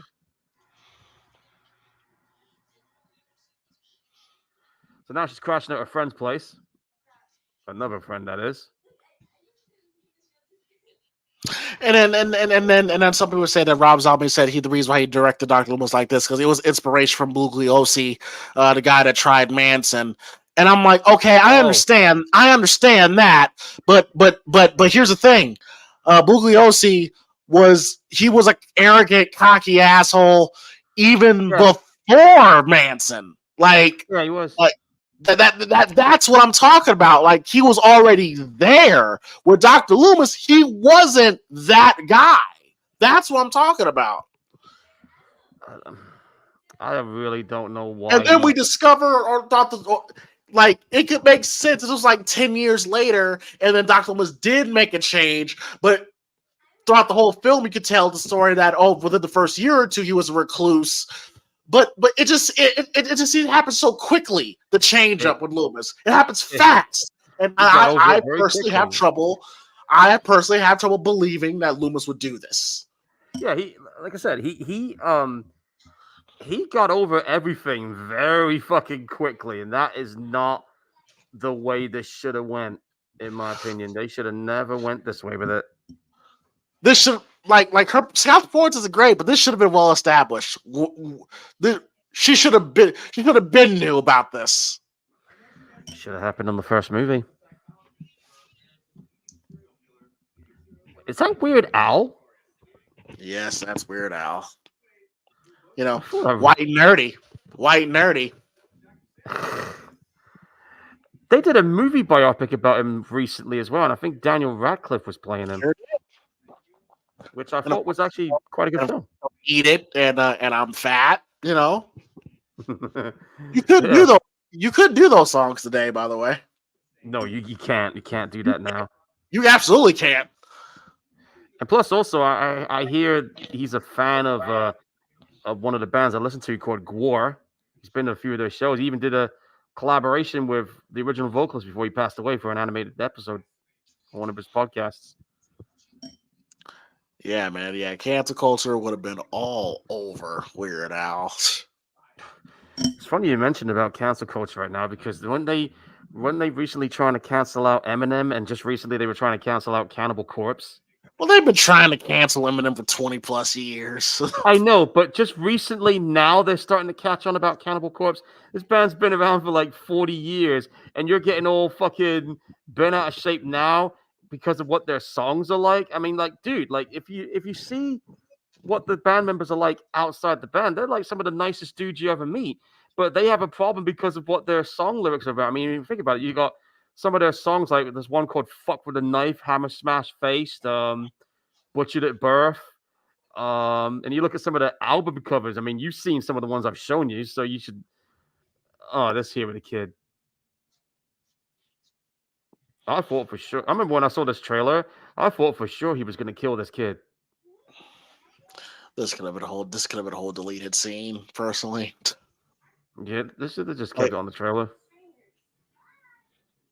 Teenage Henry from Walking Dead. It was that little kid, by the way. Get the fuck out of it. That was him?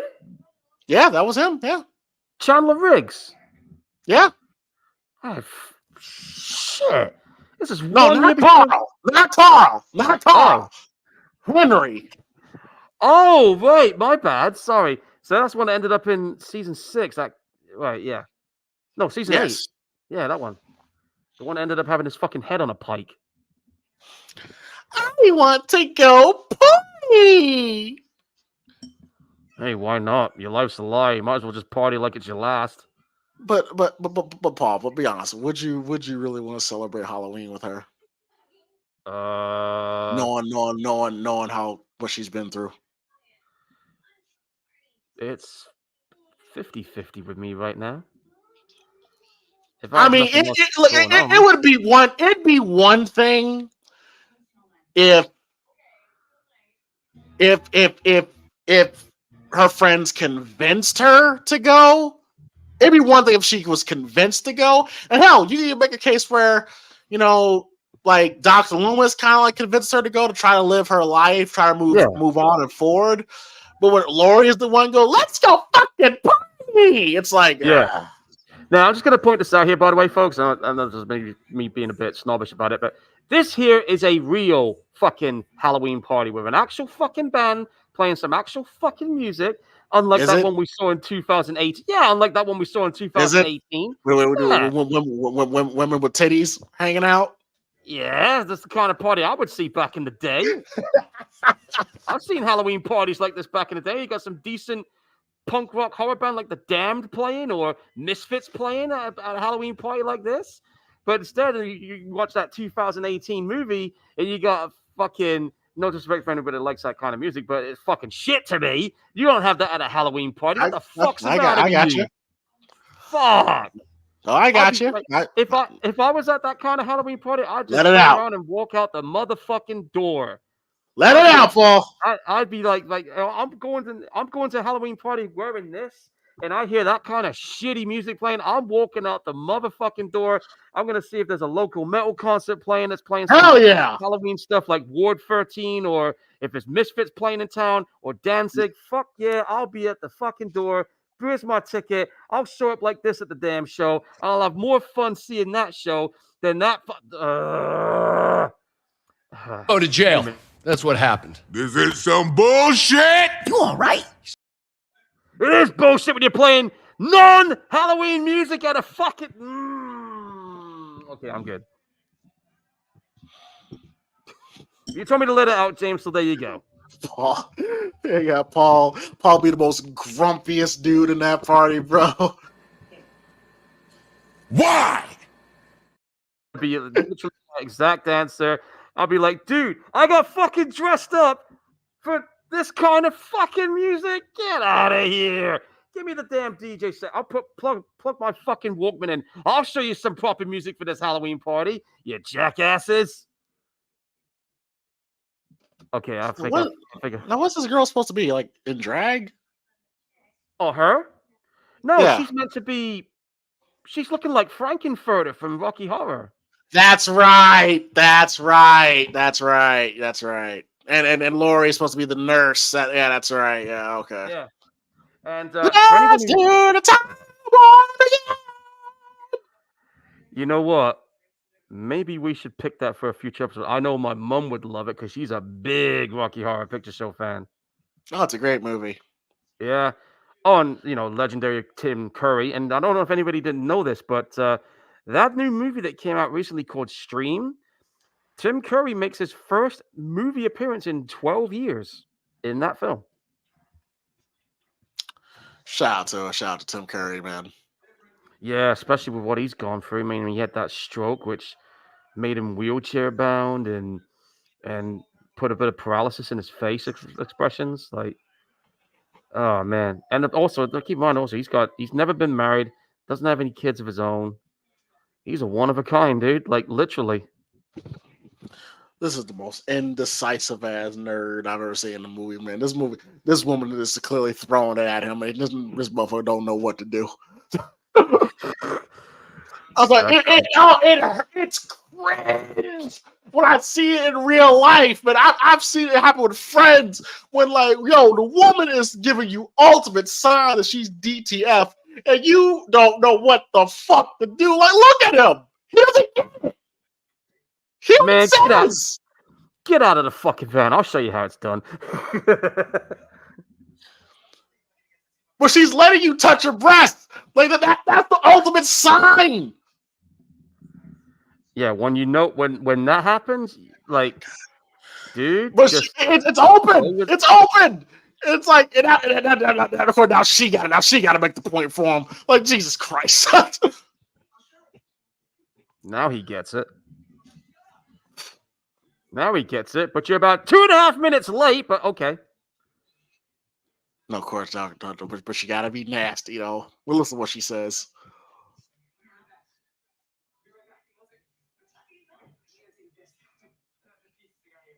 Dude, fucking hold it in. You're about to get some. Oh. Okay. All right. Okay, Rob, Sherry, what kind of freaky ass shit y'all be doing, man? Shaking my motherfucking head right now, man. No, of course. No, she just implied that she likes to get pissed on. I have heard there are some chicks out there that there are some chicks that like to get into that. No judgment here. And let's not forget that one that was on 1,000 Ways to Die. You know the one I'm talking about. Pukey Suki. Remember that one? She likes to be puked on. Yeah. Think you could handle that? You got a chick that you're into, and she'll only get it off with if you allow yourself to puke on her. Good luck. I'm like, good night. You know she's not going to leave you alone until she gets that gag reflex of yours going.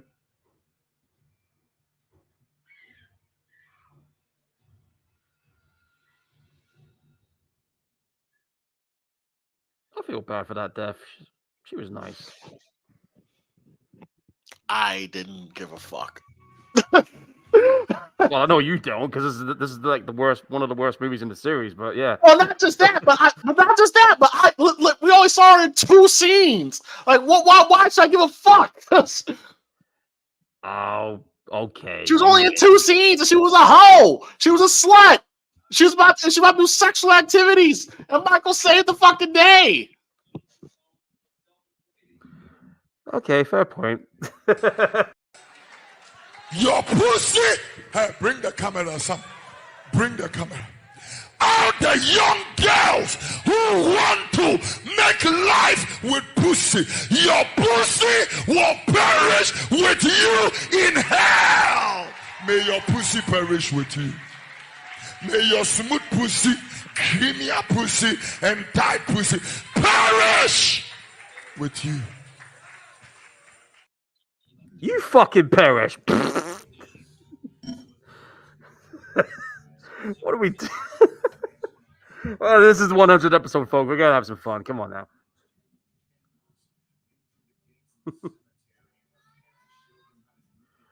I'm guessing she's either drunk or a drink got spiked and she's tripping balls right now. So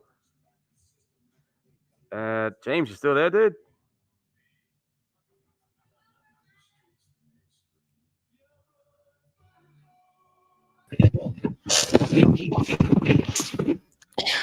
Yeah, she deserves to perish.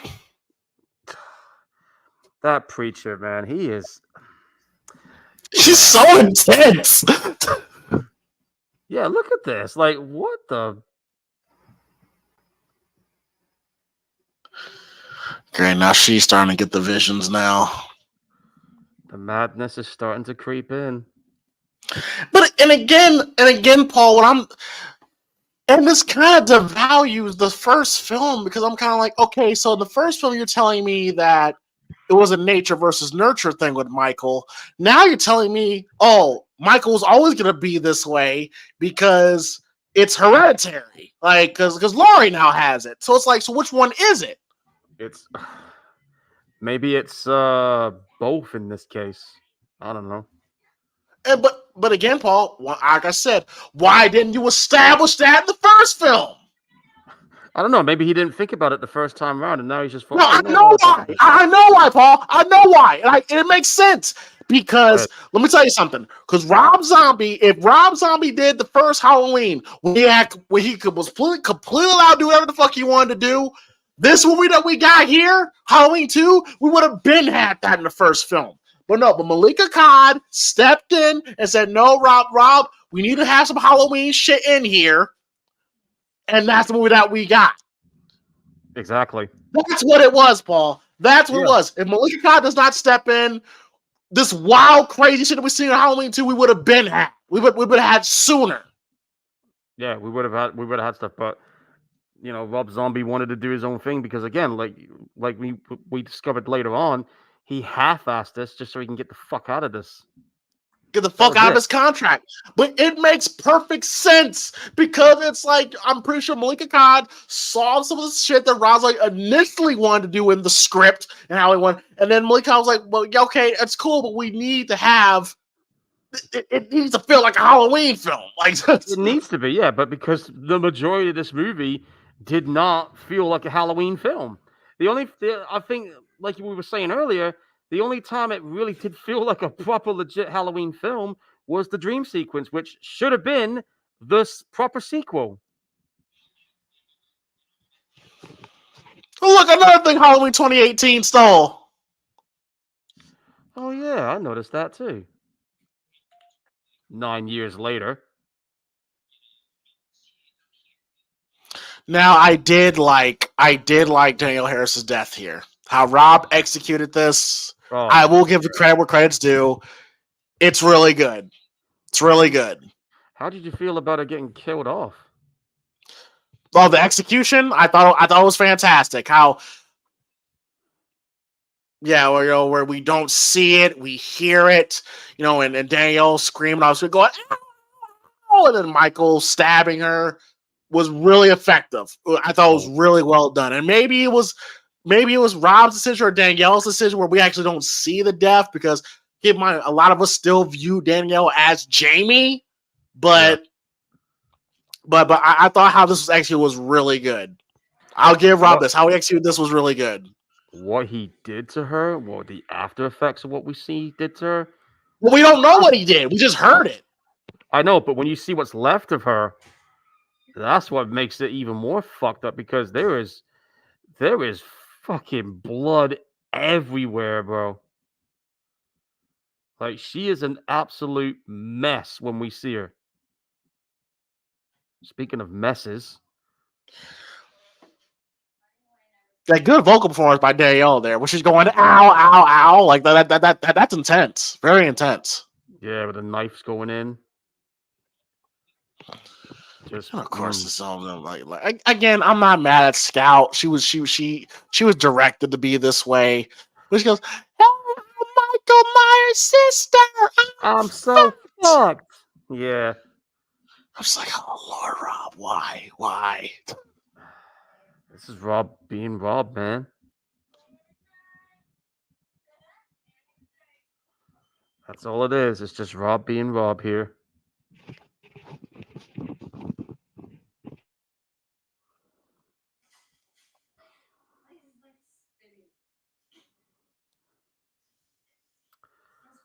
Well, of course your head's spinning. I mean, you've been tripping balls and getting shit faced at that party, and you know. Now this moment here when Michael like walks, that was good. That was a semi Halloween like moment there. Yeah, it was. I definitely agree with that. Like you'll see it here. It's coming up. There it is. I liked that. That I liked. That was good. I'll give him that. Again, like there are some moments in here where it's like, you know what, that's actually pretty cool, but it's not enough to save the movie as a whole. Like that felt like a Halloween moment. Yes. It did, yeah.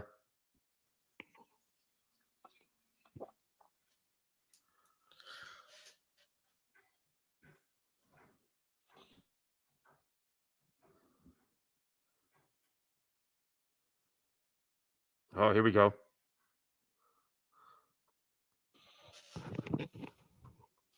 Yeah, Michael. Yeah, this is Tyler Bane's actual reaction when he realized he had to be in this movie.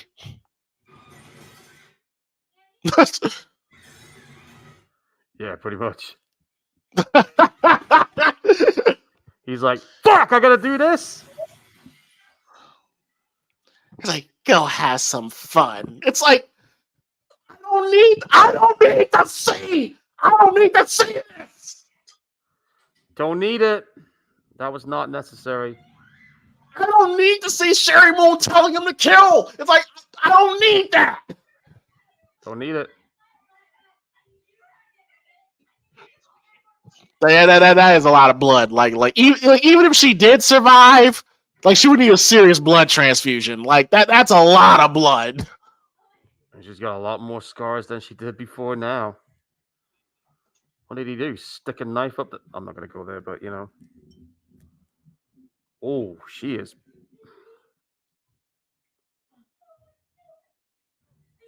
Dude, she is a mess.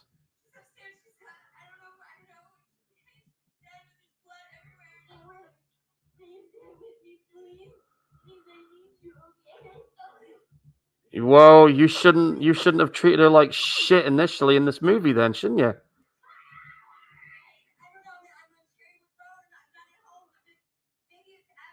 Yeah, like Michael's about to kill her, and then I didn't really give a fuck. We didn't see her that much anyway. Well, there you Yeah, go. yeah. These two girls were just there. They were just there to die. Like I said, kill Candy. I will say this though: when Michael stabs a motherfucker, you feel it. It's like, ooh. And the sound effects too. Yeah. Like hear that then when he pulled it out? It's like, ooh.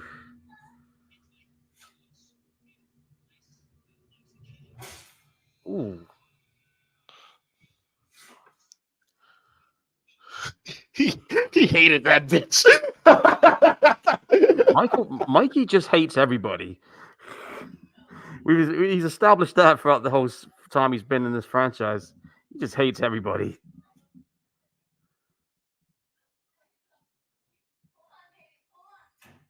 Listen, the one thing I hate Halloween 5. Fuck Halloween 5. But I could at least remember the side characters like Tina, Spitz, Sam. I did not know that bitch's name. I didn't know her two friends' name. I didn't either. Like that. I did not know their names. That tells you everything you need to know.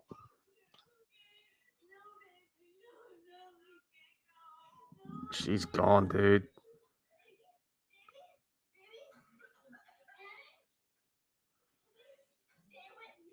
That's rough. That's rough, man. That's rough.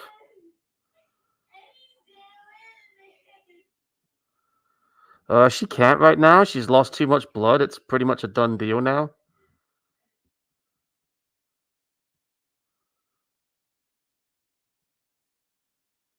This was a pretty emotional scene. I will say that.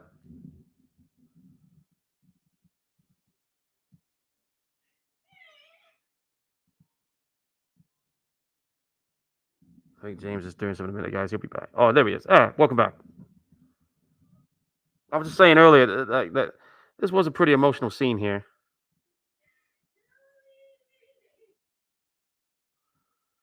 Oh, and I don't know if you noticed, if you look at that tattoo that's on her hand with that star, there's 3 letters. It says FTW. Taz reference, anybody? Is that a pentagram? Yes, that's a pentagram. I should know. You know what? You know what I did one time on the hunt? That is strange. Well, when you're one of those teen angst.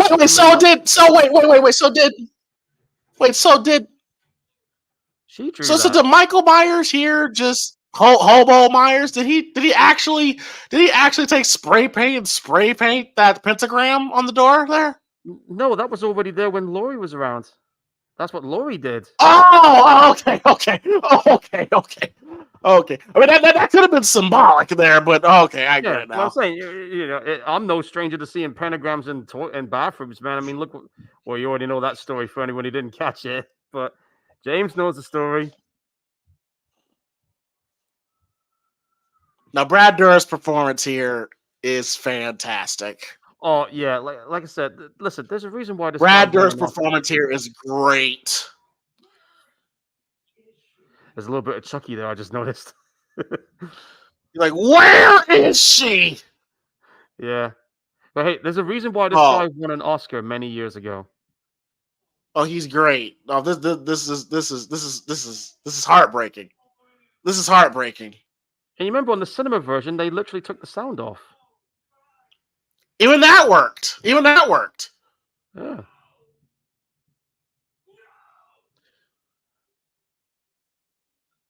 Damn, look at that bathtub. It's full of blood and everything. He drained her, man. Yeah, that is. Oh, and the addition of seeing, oh God. Oh yeah. Now this year we see little Danielle. It's like, oh fuck. Did you really have to do this, guys? Because again, when you're a Halloween fan, like you see Jamie. Yeah, you do.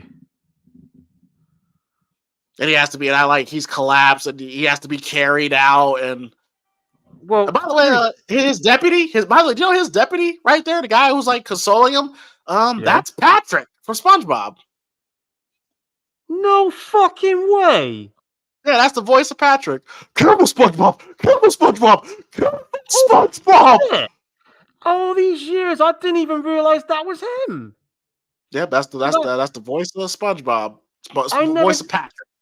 I never knew what he looked like. Who you calling Pinhead? Whoever's the owner of the white sedan, you left your lights on. Dude has probably made so much money over the years. Dude, SpongeBob has been around for 26 years. It's been around as long as South Park and Beavis and Butthead has. Still going, and it's still got some good. I mean, they've made 4 movies now. One of them a spin-off involving Sandy.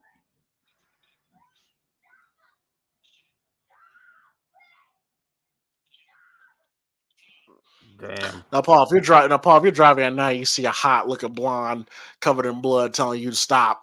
Would you stop? Maybe.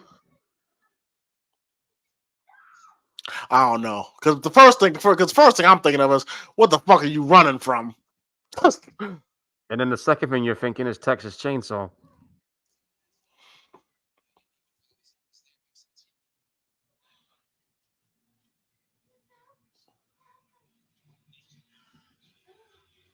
Yeah, here comes fucking he was in People Under the Stairs. I forgot his actual name, but he was in People Under the Stairs. Oh yeah, I remember that. He was that kid that was in the basement. That has no tongue. Yeah. Yeah, that guy. They're remaking that too. Of course they are. Jordan Peele is involved in it. And speaking of other remakes, Highlander's going to be starting to film in January. Oh, interesting. Ow. Interesting. Oh shit! Through the windshield, man! Damn! Oh, there he is. That's why he did pick up the car. That's right. How strong is he?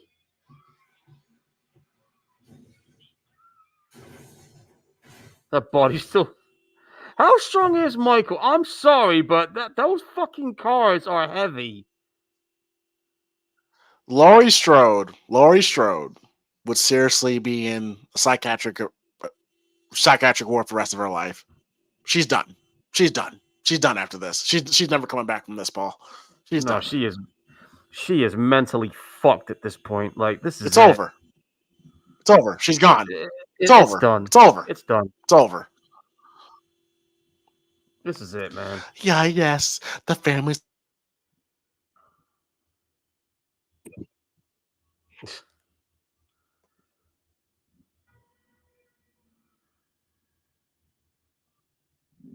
And the car goes. That was a CG explosion, by the way. All right, guys, we're in the third act, the climactic moment of this movie, if you can call it climactic. Might be anticlimactic for a bunch.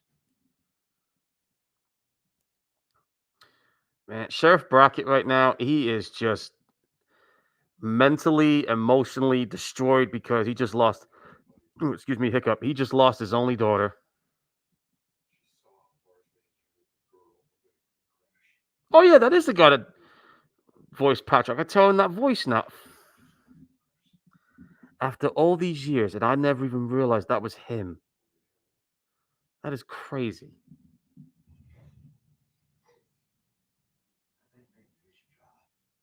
Yeah, maybe it's a good idea you drive. You're not in the mental state for it.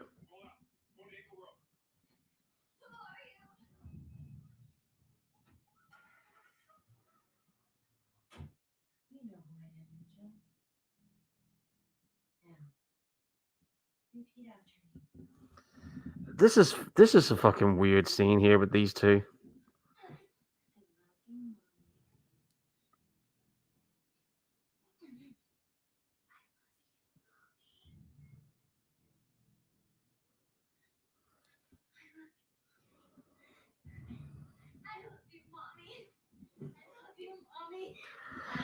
This is stupid. I was about to say the same thing, dude. You might as well say suck my dick. Suck my dick. Suck my dick. Nah, I'm not going there. Come on. And then you got this. I don't know how I feel about this climactic moment because again, there are two versions of this, and we're watching the director's cut version of this. So this is not going to be what we saw in the cinema initially.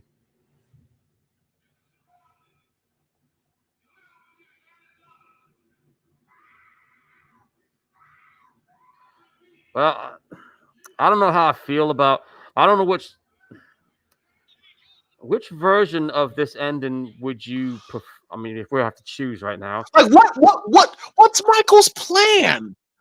What's Michael's plan? What's the plan here? What's Michael's overall end game here? I don't know. Maybe to. Well, think about it. Like he tried to help get his sister. And honestly, Paul, you want to think about this too, Paul? Doc Loomis is completely pointless in this movie. He has done fuck all in this movie, and it hurts. I'm not arguing that a Halloween film where Doc Loomis is pointless. I'm not arguing it. I truly. Michael's damn near pointless. Just. Everything about Loomis in this movie goes against everything we know about him in a Halloween film. I'm sorry, but it just doesn't work. And as far as what his end Brackett right now should have a fucking bazooka. Yeah, he just had. He should be standing on top of a squad car like GTA 5 with a fucking bazooka and just unloading and blowing everything up. It should be a wild carnage, fire, mayhem. He's shooting his own police officers. He's going insane. Fucking insane. I would love it. Yeah. I would love to fucking see that. I would love that too. Talk is cheap, motherfucker.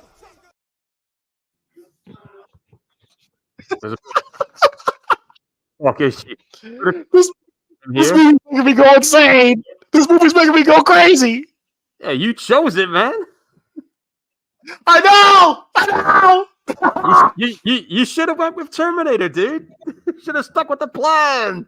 You didn't. You could have done it. Instead, we got this. But that's all good. There was a bit of Chucky right there. Chucky and Patrick find Michael Myers. Never thought I would see it. Hell froze over, I guess. This is a great point by Brad. He says, I want to shoot you. I want to shoot you so bad. I love it. I want to shoot you so bad my dick's hard. Wait, what? If you know, you know. I'll leave it there.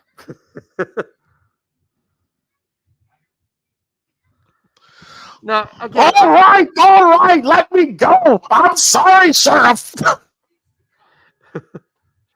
I'm going to put the question out here. Which version of this ending would you prefer? Would you prefer the cinema version where Michael Myers just absolutely demolishes fucking Loomis's face? And then they're both trash. They both suck. I know, but if you had to choose one, what would it be? I don't know. I mean, I guess theatrical because Michael's not talking, but it's both ass. It's like you're asking me, all right, do I want a shit steak or a shit sandwich? Either way, it's shit. They both taste like shit. You know what would have been amazing if Brackett had his bazooka and shot Michael McDonald right there? That would have been amazing. That would have been funny as fuck. That would have been a nice little closure. Oh, here we go. Mask comes off. Don't know why we did this. Oh, you're already there? Oh shit! You're ahead of me. Oh shit, Lo. You want me to pause it, or should I just keep going? I don't give a fuck at this point. Yeah, Laura's talking about he's holding me down. Like even if it was real, he's 10. Shut him the fuck off. Well, I'll tell you what. I'll pause it when Michael hits the floor, because he's getting the shit shot out of him. Yeah, Michael's skin is terrible too. Well, he has been on the run for like 2 years. But then again, the one in Halloween Ends was worse. Okay, I'm going to pause it. He's just been shot. He's down on the ground. We are ready. Take us home. Why did you have to be in this goddamn movie? Be in Dead Space now. Make us whole. All right, silent. They just went through the wall. Well, I'm at the part where he just took. This is so fucking stupid. He just took the mask off. He went, die! I'm a hobo! Die! I'm a sexy hobo! Die! Can you imagine if he said that? I'm a sexy hobo! Can you see my reaction right now? I am. He's getting shot, and she's just shimmying. He's not reacting to bullets like a normal person. She's just dancing. Dude, you're getting shot. You should be doing more than just. Michael's death is anticlimactic. Very anticlimactic. He fell to he just fell. Yeah, he just fell. Okay, like that's it. That's how Michael dies. Like it felt anticlimactic. And then we're Paul. You realize we're in a whole other dimension right now with Halloween. Right now, we've gone to a whole nother level right now. To quote Griswold from Christmas Vacation, we're at the threshold of hell.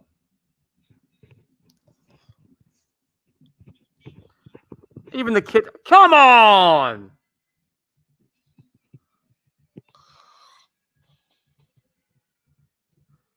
And then this bit.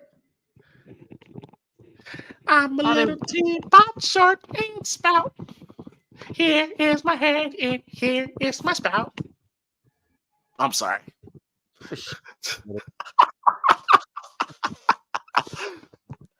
shoot me already, dude. Come on. See, we don't even know if Loomis died at this What point. was the point of this? What was the point of Loomis coming back when he just dies? Like what? What's the point of killing Laurie off? That was the point of killing Laurie off. By the way, this version of Love Hurts that's playing, I actually do have this on my Walkman, and I actually got the original one too. Love hurts, love strong, love rules enough. I do prefer this version of Love Hurts, so it's more. Yep. I didn't see the point in killing her off, though. Can you imagine the Donald Trump version of the song? Love hurts, love strong, love rules enough. Oh, just where's the? I don't know if I should be. I don't know if I should. I don't know if I should say what I'm about to say, but I'm gonna. You know what I'm thinking. I'm just gonna leave it alone. But him singing like no. Paul, don't you understand? This movie's a masterpiece. This movie is one of the greatest movies of all time. Oh, I saw all sorts of things at the end there. Like, come on, the movie's one of the greatest movies of all time. You gotta appreciate it. Look, Paul, we're going down a long hallway that looks like the insides of Kim Kardashian's vagina. A long hallway. Well, I can tell you right now, to the person that's saying this movie. Now that I've watched it again, and now I'm a little older, I'm just gonna go ahead and say it. It's not again. It's not the worst one. Halloween Ends has that, but this movie's still shit. It's not the worst one, but it. It's still shit. And look, Paul. I'm Rob Zombie. I'm deep. I'm metaphorical. I'm very meta. Look, that's the white horse because I'm very deep and metaphorical. This is not the movie to do it with. And this goes to show that Laurie has lost it. Yeah, but she's dead now. She got shot. I call. And you know what, Paul? When you say when we say that, I call bullshit on that. Go to jail. That's what happened. This is some bullshit. You all right? I call bullshit on that. You want to know why I call bullshit on that? Because they're gonna make plans to make a Halloween 3 with Scout helicopter coming back. So no, she's not dead. Well, on this one, she is. Well, there you go, folks. There's Rob Zombie's Halloween 2. Again, I still think Halloween Ends is his worst, but this movie's almost up there, but being on the level of shit. But again, a lot of it was because there was so much fucking studio interference, and Rob Zombie just wanted to get out of the damn contract, so he half-assed. He bullshitted his way out through making this movie. So, I mean, like, and I'm a Rob Zombie. I'm someone who likes Rob Zombie's stuff. I like Devil's Rejects. I like his albums, but this movie is just fucking. This is the biggest misfire he's done. Still is. Does this film have some moments? Yeah, you could say that with the dream sequence, of course. But everything else about this movie, dude, is just. It's just a complete mess. It's a misfire. It's up there. Love hurts, yeah, but this movie sucks. So Rob Zombie has completed his vision. These two movies is the conclusion of his vision, and I say his vision was ass. It was. So, in conclusion, before I have to go walk it off because my butt is killing me, but sitting on this fucking chair. Yeah, this movie was a total misfire compared to the previous movie he did, which you could say was watchable. This one, on the other hand, not so much. So, my overall thoughts on this movie, thumbs down. Sorry for anyone who does like this movie. That's cool. In my younger days, I would be like, yeah, you know what, this movie's not so bad. But as I've gotten older and I've seen a lot of movies after this, I'm just like, whatever at this point. So yeah, I'm gonna give it. You know what? I'm on my Bret Hart shit right now. 4 out of 10. Fuck, this movie sucks. Take it away, James. I'm gonna walk it off for a little bit. I'll be right back. Well, you know, I'm Bret Hart, and I think this movie's a piece of shit. Um, it's not the best there is, the best there was, the best there ever will be. Shawn Michaels, you're nothing but a hobo. Fuck Hulk Hogan. Look, man.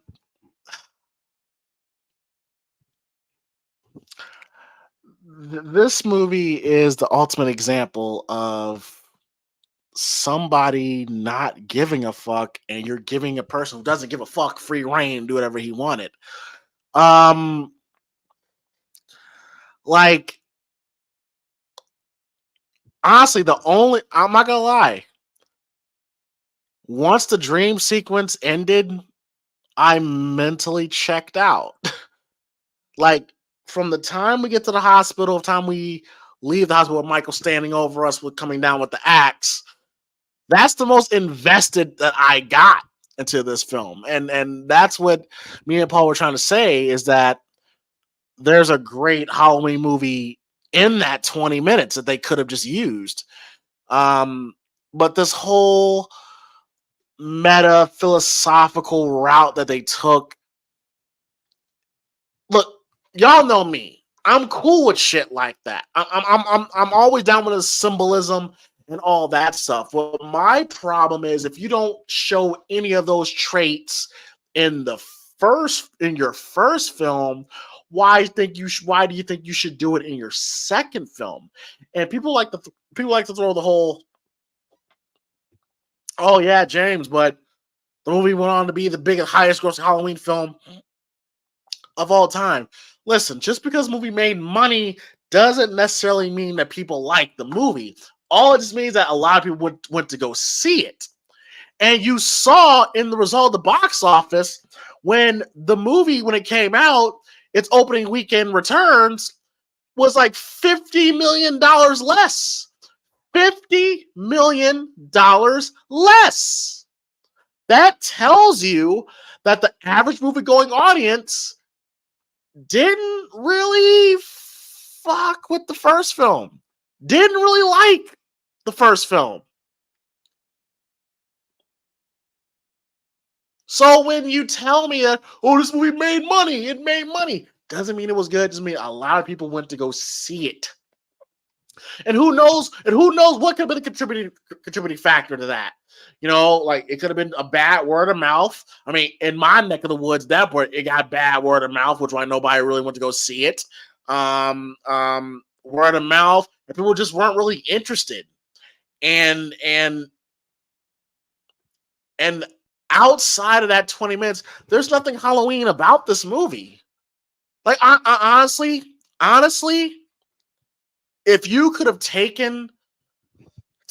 everything Halloween out, like Halloween, and you take Michael Myers out and you call Tyler Mane, let's say you call Tyler Mane like Brutus Johnson or something like that. Or you call, Laurie like Sarah Johnson or whatsoever. It's the same. You don't lose much. You really don't lose much. Like, when people say this is a good, it feels more like a Rob Zombie horror film than a Halloween film, if that makes sense. If this was just a simple Rob Zombie film without the Halloween, okay, fine, whatever. But you're attaching it to one of the biggest IPs in movie history. Granted, it's not as big as Avengers, all this stuff, but the fan base of Halloween is pretty big. And once you've established a character like Michael Myers in the past 30 years, and you go this completely different direction, it's like he went all the way left with it. It's not going to resonate. And and especially not knowing that Rob pretty much half-assed this because he didn't want to do it. It's like it just kind of pisses me off even more because it's like, Rob, you had potential. You had it. You had it in that hospital scene. You had it. He did. He did have it. He had it. And I don't know what Rob did. Maybe after he filmed the scene, he went to his trailer, smoked whatever the hell he was smoking, and then read a couple philosophical books. Read a couple what's a good,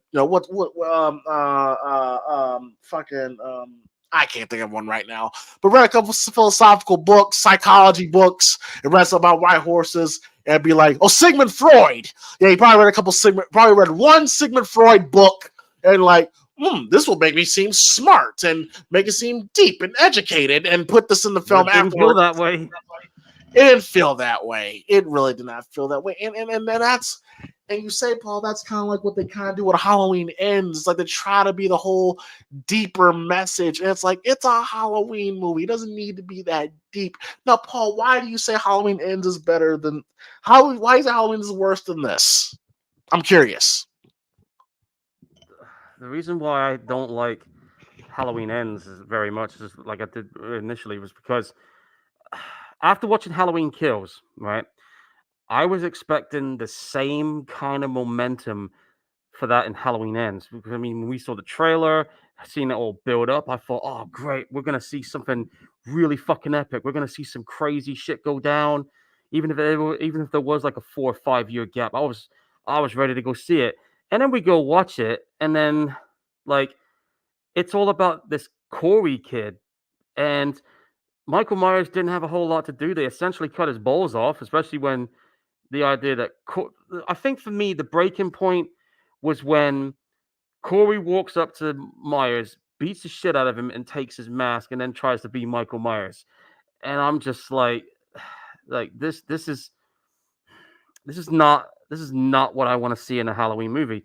Again, I wanted to see the same kind of intensity reach that conclusion for Halloween Kills. So that's why I say in my mind, Halloween Kills is the end of the franchise for me. That to me was the ending where Myers essentially wins, I guess you could say. So that I'm not saying that I wanted to see Myers win ultimately in the end, but I think for that, I think I wanted to see something similar to what Endgame had, where the Avengers film, like where Myers wins one battle, and then Laurie gets the ultimate battle. And don't forget, her daughter got killed. I was expecting her to go on some fucking insane revenge trip. We didn't get any of that.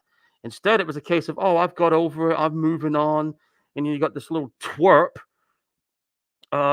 because he had that incident that happened, which involved a kid getting killed, which was not his fault because that was an accident because that kid was an asshole. So all of a sudden it became about Corey being damaged goods, and just it's not a Halloween movie to me. I could say the same thing with Halloween 3. To me, that's not a Halloween movie. Like if In terms of what? well, there's no Michael Myers in Halloween 3 for starters. You could have called it Season of the Witch. It shouldn't have been associated with Halloween, in my opinion. Not by name, anyway. But again, the reason why I can tolerate this one a little bit more than Halloween Ends is primarily because, for better or for worse, this was a Halloween movie, and Halloween Ends didn't feel like that to me because of the direction they went with it. Well, you do realize I'm not disagreeing with what you're saying, but the only time we get to hear the Halloween theme in this movie is in the credits. I know.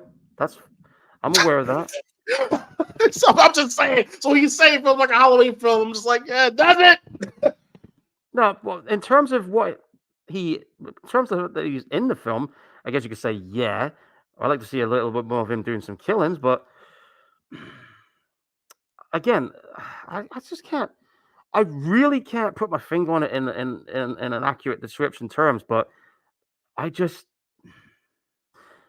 Halloween Ends left the biggest sour taste in my mouth because, again, after Kills, I was hyped up. You remember how hyped up I was when we were talking about it leading up to its release. I was ready to go see this. I'm like, let's go. I even went to see it before you. I do remember that. Now I don't remember if I told you this. I remember telling family members this, but I don't know if I ever told you this. But I remember watching the trailer and I remember watching the TV commercials. And I remember feeling to myself, I don't know if I ever told you this, Paul, but I remember saying that, and I haven't seen the movie. I didn't really catch up on, the behind the scenes stuff because after Halloween 2018, I want to stay far away from it as possible. So, well, I remember watching the trailer and watching the TV spots. I'm like, okay, this does seem good. But I remember saying to myself, for some reason, something feels off. While I was watching the trailer, I love the trailer. Something just felt off. I didn't know what, but it felt off to me. And now we know why. I think that time jump they talked about should have been my warning sign, but I chose to ignore it at the time. Well, my warning sign was. Now I did hear this piece of news. My warning sign was apparently David Gordon Green went up to John Carpenter and asked him, "Is the script too much like Christine?" Oh Jesus! That's not a work. Like that. Well, that's a shoot. Like apparently, David Gordon Green and Danny McBride both went up to John Carpenter and asked him, "Hey, does this seem too much like Christine?" That should have been my warning right there. Oh, and the other thing is why did John Carpenter agree to let that story unfold on ends? I know it's a money thing, but god damn it, Paul, he probably took a look at the paycheck. Yeah, I mean, got to get paid somehow, right? But here's my thing, okay? You see, the biggest problem, at least with Halloween Ends, despite the strange turns, there's at least some things I liked. For me, this piece of shit here, outside of the hospital, I didn't have nothing I liked. Okay. I'm lying. Okay. The hospital scene. No. Outside the hospital scene, Brad Dourif's performance and Daniel Harris. It literally got to a point with me, Paul, where I'm like, why couldn't Brad Dourif be the lead and Daniel Harris be the co-lead? And how do we be told in their perspective? Because, Paul, it kind of got to a point, Paul, where I'm like, Michael, can you kill Laurie? Yeah. Oh, I'm sorry. Maybe... Angel. Like, it kind of got to the point where I'm like, I'm kind of don't really give a fuck about you right now. Now, you said director's cut. Now, fun fact, Paul. Yeah. Before this, actually, last night, I actually watched the theatrical cut. Okay? And how Rob presents Laurie here is two completely different ways. In the theatrical cut, she's still fucking ungrateful ass bitch, but she's it's like she's trying to get better. In the director's cut, she's a complete fucking mess all the way through. I did notice that too. And here's another thing. Here's another theory. Here's a fan theory too. The fan theory is they try to come at me about this. I've kind of been like that. To me, that's bullshit. But the fan theory is that Michael really was dead all throughout this movie. He really was dead. They went there with that? But that's what the theory is. The theory is that Michael is dead. She was just a figment. She was a figmentation of Laurie's mind. And it was really Laurie that was doing all the killings. That would have been that it was Laurie that killed Danielle Harris. It was Laurie that killed her friend at the party. Some say it was Laurie that stabbed Dr. Loomis. That's why in the theatrical cut, she comes out wearing the mask and shit. So like, so the theory is that Lori did the murder. So she said that once she reads in the book that she was Michael Myers' sister, the theory is that was like her breaking point. That was the moment where she snaps. She comes home, kills Danielle, goes to the party with her friends, kills both her friends. She kills her friend at the party and then kills the other friend at the house, leaves, goes to the shack whatsoever. That's the theory. Paul, do you buy that?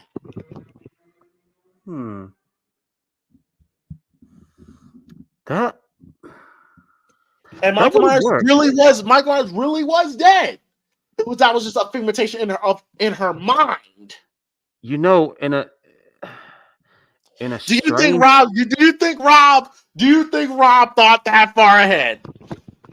I don't think he might have thought that far ahead, but I think you might be onto something with that. Maybe that's what they maybe that's what he was trying to go with. Maybe that fan theory was right. I mean, that part where you said about her wearing the mask at the end of the movie, now that I think about it, that might be what they were going with it. Maybe Rob didn't think that far ahead when he was doing it, but maybe the fan theory was onto something about that.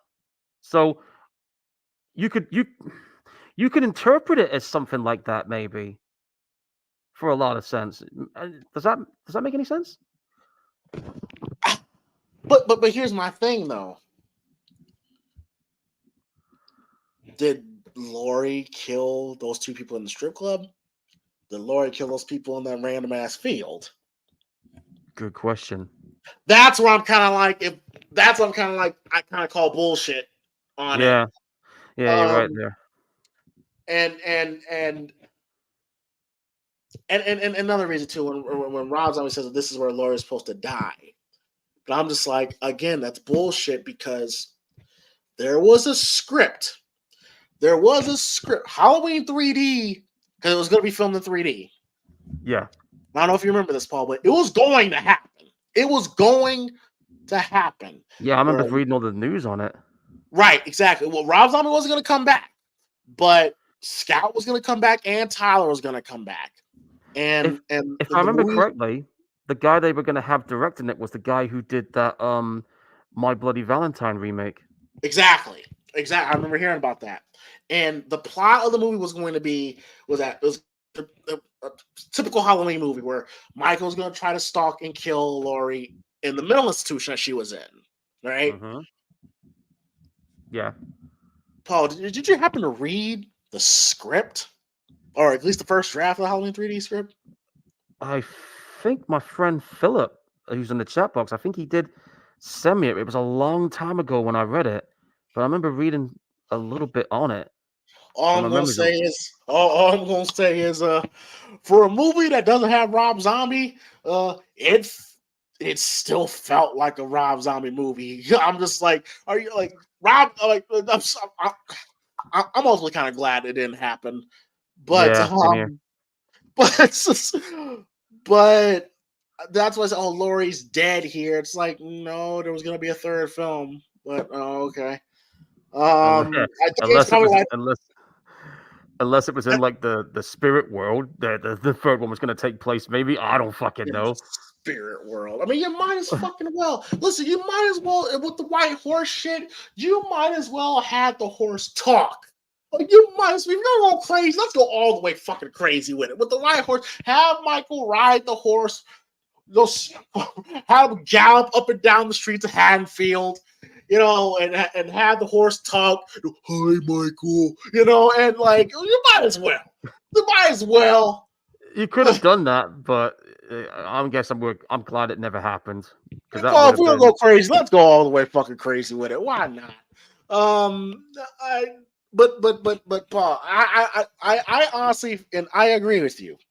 You give me and Paul, like. If Rob Zombie sends us, hey, you got this to work with. Like I already filmed a couple scenes, him killing Octavia Spencer and the chase scene, all that stuff, and Laurie in surgery and all that stuff. You guys fill out the rest. Oh yeah, we can do that, no problem. We can do that. We can do it, no problem. Okay. Because I really do think that Rob, I said it, I hate to beat a dead horse, but Rob acted like he approached this film like he didn't give a fuck. He didn't. And He really didn't. and you feel it. Like in that first couple minutes, it feels right. After that, it doesn't. And I don't understand. And I don't understand, Paul, why Malika Khan would give Rob Zombie free reign when what made Halloween 2007 successful wasn't really anything that Rob did. It was really because of the Halloween isms that was put into it. Yeah. Like But he Paul, just- like Paul. Imagine Paul. You direct a movie, right? You're directing a movie, right? You're Yeah. directing a movie. You're writing a movie, right? And you give me the script, okay?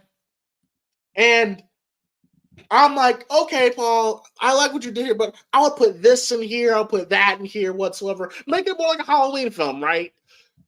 You do the critique. You do the little tweaks I said. The movie comes out. It's successful. Mhm. Would Well- it make sense for me, Paul, to kind of give you free reign after that? Well, When it was my little tweaks that made the movie successful. You see what I mean, Paul? It doesn't make sense why he would Yeah. give him free reign after that.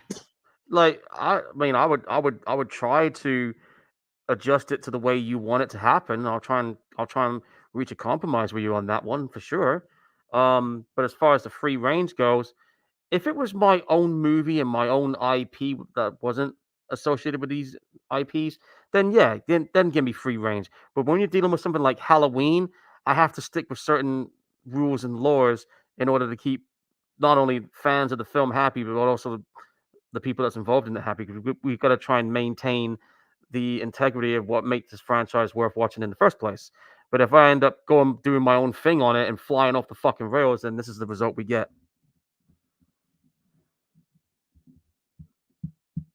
Exactly, You know? Paul. Because I'm just like, or like if Paul like or like if Paul like, or like if Paul if let me something you can relate to. Okay,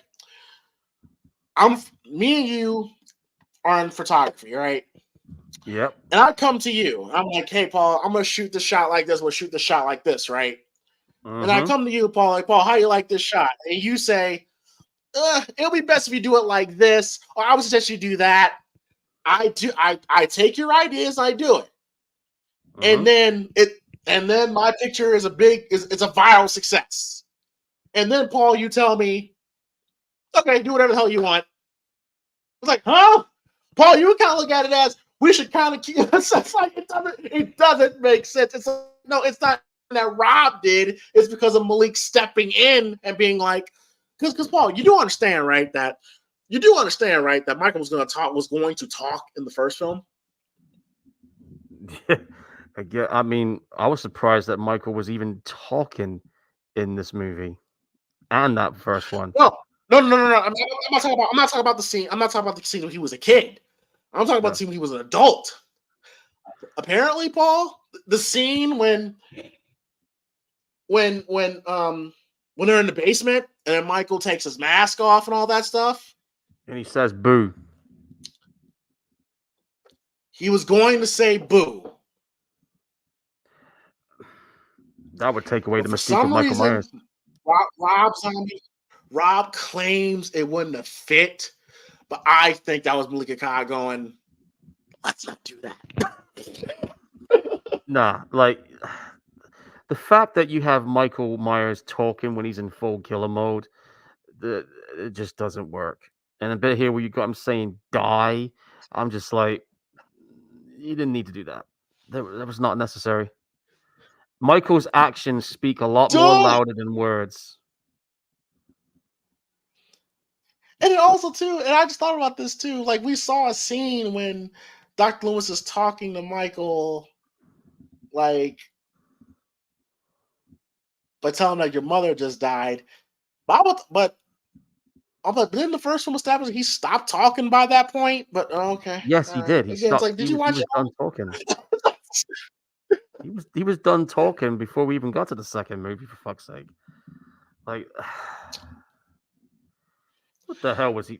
At the end of the day, At the end of the day, if this movie leaves, again, if you love this film and this movie, a lot of people love this film. If you love it, that is fantastic. I'm happy for you. If you think this movie's underrated, if you think this movie's underappreciated, if you think this movie doesn't get the credit it deserves, I'm happy for you. But god damn it, there's nothing you're gonna say that's gonna convince me to think this is a good movie. It's not. And I feel bad because I think Scout Thompson does a good job. In fact, most of it's just screaming and yelling. And I like Tyler Mane as Michael. I don't know what it is about these Halloween films. It's like it starts out good, but then the sequels fucking ruin them. Yeah, I mean, you could kind of say like when we had Halloween 4, it was kind of back on track, and then when Halloween 5 came, we said it when we first reviewed it. Halloween 5, you could say, was the beginning of this franchise's Beginning again of this downfall. franchise. What's the beginning again of the franchise? Yep. Yeah, and then you kind of brought it back with Halloween 2018. You did pretty damn good with Halloween Kills. We already said how we felt about Ends. I'm not going to rehash that until we eventually do get around to watching it. But but it's just this franchise is so fucking inconsistent. This movie has had just as many restarts as fucking Texas Chainsaw has. In an essence, but it's just yeah. Yeah, Tyler. Yeah, I see that look on your face. That's how I feel about it. Just blank, no emotion. That's how I felt after I watched this movie. I was like, man, just fuck it. Even he's like now thinking, man, why did we do this? Jesus. Well, all right. But that is Halloween 2, Rob Zombie's Vision. We made it through the first 2 movies. But yeah. Next looks like next Friday I will be able to I won't be. Oh, We'll be okay. here next Friday. Next Oh, Friday, that's right. guys. That's right. Yeah, that's right. I'll give you a clue what I'm doing next Friday. The clue is what I'm wearing. I'm gonna be in Ludwigsburg, Germany, for the Venice Carnival themed event they have up there every 2 years. So there's gonna be 2 days of me in costume. First day I'm gonna be in this one. The last day I'll be in my new costume, and on Saturday I'm taking photos. So I'll be back on the 10th. Well, I'm technically back on the 9th, but my flight is a late night flight, so I'll be sleeping at the airport waiting for the next train in the next morning. So I will be back home on the 10th. So we could probably do something after the 10th, or maybe something on the 10th, because I'll be back in mid afternoon on the 10th. Okay. All right. Cool. But okay, that's fine. But that does not change the fact that for episode 101, we're on the other side of 100. Can you imagine? Yeah, we got 900 episodes more. We got 900 episodes to go to get to 1,000. Oh fuck! We got our work cut out for us. Oh yeah, that'll probably be like 20 some years. I'll be 60. You'll be like 50 at that point. Yeah, I'll be 50. Yeah, we'll just be just 2 old grumpy men. We'll just be old cantankerous motherfuckers here, just bitching about whatever movie's coming out next. Oh, we'll probably be so grumpy. YouTube probably won't even be a thing at that point. We'll probably be the movies. Movies will probably be so technologically advanced, Paul. We'll probably be in the goddamn movie by the time we get to 20 years from now. Hey, James, this movie's not realistic enough, and I'm supposed to be in an immersive film set. Where's the blood? Oh, wait, there's a cut. No, wait, you cut me. What'd you do that for? Yeah, like we'll literally be in a Halloween movie being chased by Michael Myers virtually. That'll be crazy. And we'll probably end up dying if we're not careful. Yeah, we'll probably be in a closet with Jamie Lee Curtis. Like it'll probably be. I cannot imagine how crazy she'll probably get in 20 years. We'll find out when we get there.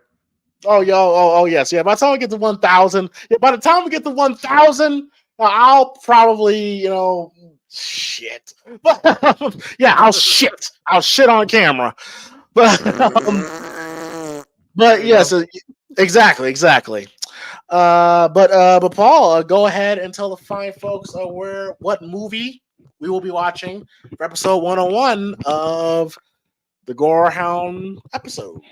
All right. Well, for episode 101, this was originally going to be my plan if episode 100 went in the direction I went to. So it's going to be a little bit weird us doing this, but fuck it, we're doing it anyway. And my next pick, folks, is going to be, ironically enough, another director's cut, and that's going to be Terminator 2: Judgment Day. Oh, and yes, James, I did check out that new Terminator TV show, which recently dropped on Netflix yesterday, called Terminator Zero, and it's actually quite good. It definitely has essences of that slasher vibe that the first one had, and plus, it's the animation episodes is done by the guys who did that 1995 animated movie Ghost in the Shell, which was fucking impressive. So it definitely has that Ghost in the Shell feel, and it has that Terminator vibe, which I actually like. And actually, some people have actually said that it's probably the best thing the Terminator series has done in a while, and that's an animated Netflix show. That says a lot right there. But yeah, episode 101 is T2 Judgment Day. And for those who don't know, I'm going to let James tell you what he's got. Yeah, yeah. This was gonna be. This was good. This was before I knew that Paul was going to do Terminator 2. Because I was gonna do this movie after this. But yeah.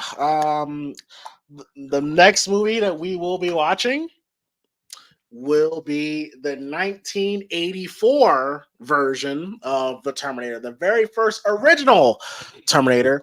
And funny enough, it's the Terminator. Again, I love Terminator 2. Terminator 2 is awesome. I love it. Yeah. I just prefer the first one. I'm sorry. And there ain't nothing wrong with that. There is nothing wrong with that. Well, you have fans. I'll be like, oh, what? What? And I'm just like, bro, like, I hate the tribalism bullshit that fans certain do. I'm guilty of it sometimes too, but damn. Guilty, dude. But yes, we will be watching the very first Terminator for episode 102. And so yeah, so maybe confusing to some people, but we're going backwards. Yeah, talk about a drastic change in quality of filming. Go from Rob's Always Halloween 2 to Terminator 2. Yeah, you're gonna see a huge night and day difference, boys and girls. Yes, indeed. Yes, indeed. Paul, you're probably sweating in that shit right now. Dude, listen. Oh! I'm gonna tell you a story before you do. When it comes to being in this costume, try doing this in Venice, right? From 6 o'clock in the morning to 6 o'clock in the evening. Because that's what I've done on numerous occasions with this. But here's the thing though. In Venice, sometimes it feels like summer over there in February of all days, man. However, I will admit that you may not believe it looking at this, but this costume is actually quite heavy, especially the coat that I'm wearing, because this is like the main layer is crushed velvet, right? And then you got like these pattern effects here with rhinestones and metal buttons that's on this, and not to mention the fucking footwear and everything, and plus this mask is like grinding into my head with this hat a little bit. And also keep in mind, when you're wearing these type of costumes, especially at an event like this, for photography reasons, you've got to put makeup effect like black around the eyes. So when you saw Michael Myers on Halloween Resurrection, he had that his eyes blacked out with the makeup.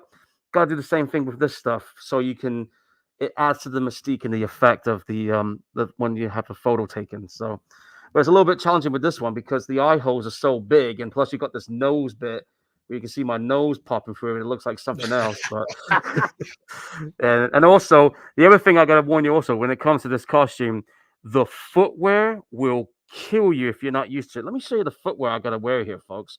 Because when you're doing this like old school costume, you got to go all out with this. You got like this here. You got the neck tie thing. You got the main coat, which is heavy as shit. Plus, I got the gloves on that I got here, and then of course you got these pants that go like knee high. You got the knee high socks, and then you got these 17th century style footwear, as you can see, Woo! with the heel top and everything, the buckle part. So when I say I go all out, I go to for something like this, or especially an event like these Venice Carnival theme events.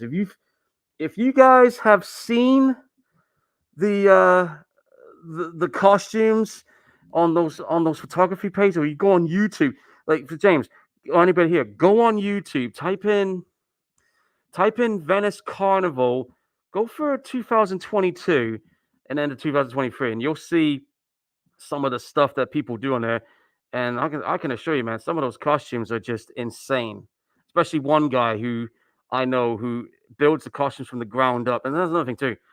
A lot of these guys built the costumes themselves. I mean, the new costume that I got, that red one, I had a friend make for me. This one that I have originally, this was my first one. It was originally a hired costume, but I ended up having to do a couple of monthly payments to pay this costume off because James, take a guess how much a costume like this is to buy outright. And I got this straight from Venice. Take a guess. I will say 800. No, try nearly $2,000. Golly. But it's because of it's because of the fabrics of the detail that they put into this. And that's what it is. And if people ever wondered, man, what the hell got you into this whole carnival stuff? Well, the story is that it started when I was in college. I was doing my theater course. Which I was doing a degree on. We were looking at theater masks, and there's like different cultures of theater masks, and then this one with the Venetian carnival stuff came in, and then that was it. Something I can't explain it. Something just clicked in my head and was like, "Yo, I got to try this at least one time." I did take photos of others. I've made a lot of good friends there, and I said, "Fuck it, I'm gonna take it to the next level and put my costumes on, give that a shot." And it is fun, dude. Trust me, because like you may not think it's fun, but when you're seeing it is one thing, being in it is another because you get treated like a rock star. But people's always coming up wanting to get photos and everything, and I've never had that many photos taken of me in my entire life until that time I did this for the first time, and I just I just enjoy it, dude. It's like it's a whole if you like Mardi Gras, then you'll like this. I mean, this is like this Venice Carnival stuff. This was cosplay before cosplay was cool, and there's a lot of history behind this. It goes back about 1,000 years. There's a lot of information to talk into it, but I know that initially the carnival was outlawed in the late 1700s, and it didn't come back until 1979, and it's been a thing every year in Venice now for about 45 years. And then, of course, you got smaller events that happen all around Europe, some parts in France and some parts in Germany. And that's how I found out more about these events and how I networked with people. And, I can't believe I said this, but who'd have thought a horror movie, heavily tattooed metalhead like me would enjoy doing something like this? Strange things happen, hey?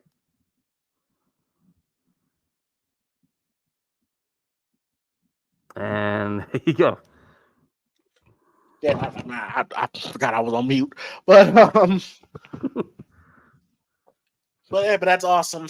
That's awesome, Paul. I'm glad you found something that you really get into, have fun with.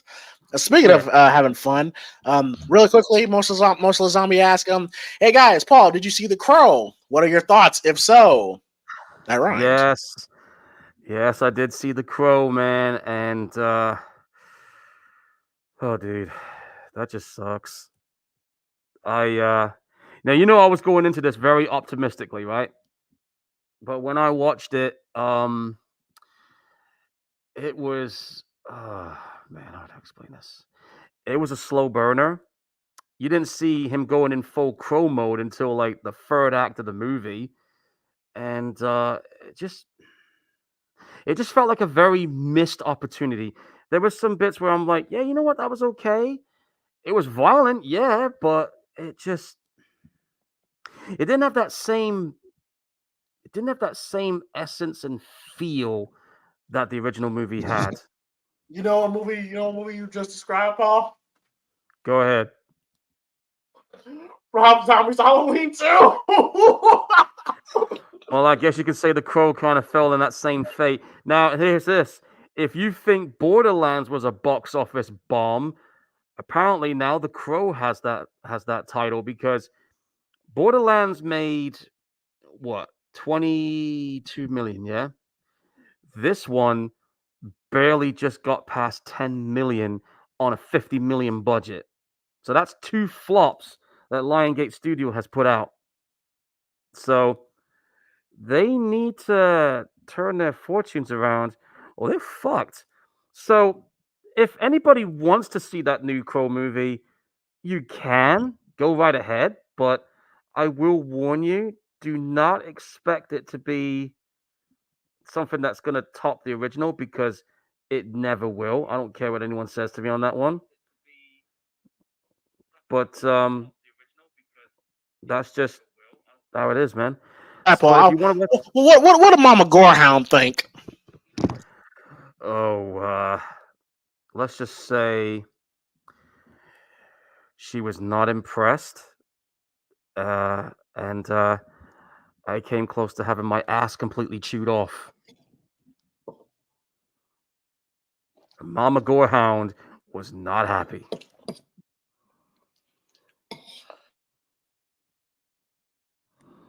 It's a shame too, because I was so looking forward to seeing it. I was hoping to be at least somewhat entertaining.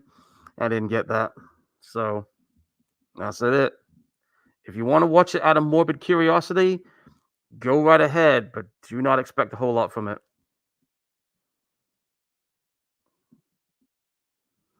That's all I'm gonna say about it, man. Even I was disappointed. And it takes a lot to disappoint me sometimes.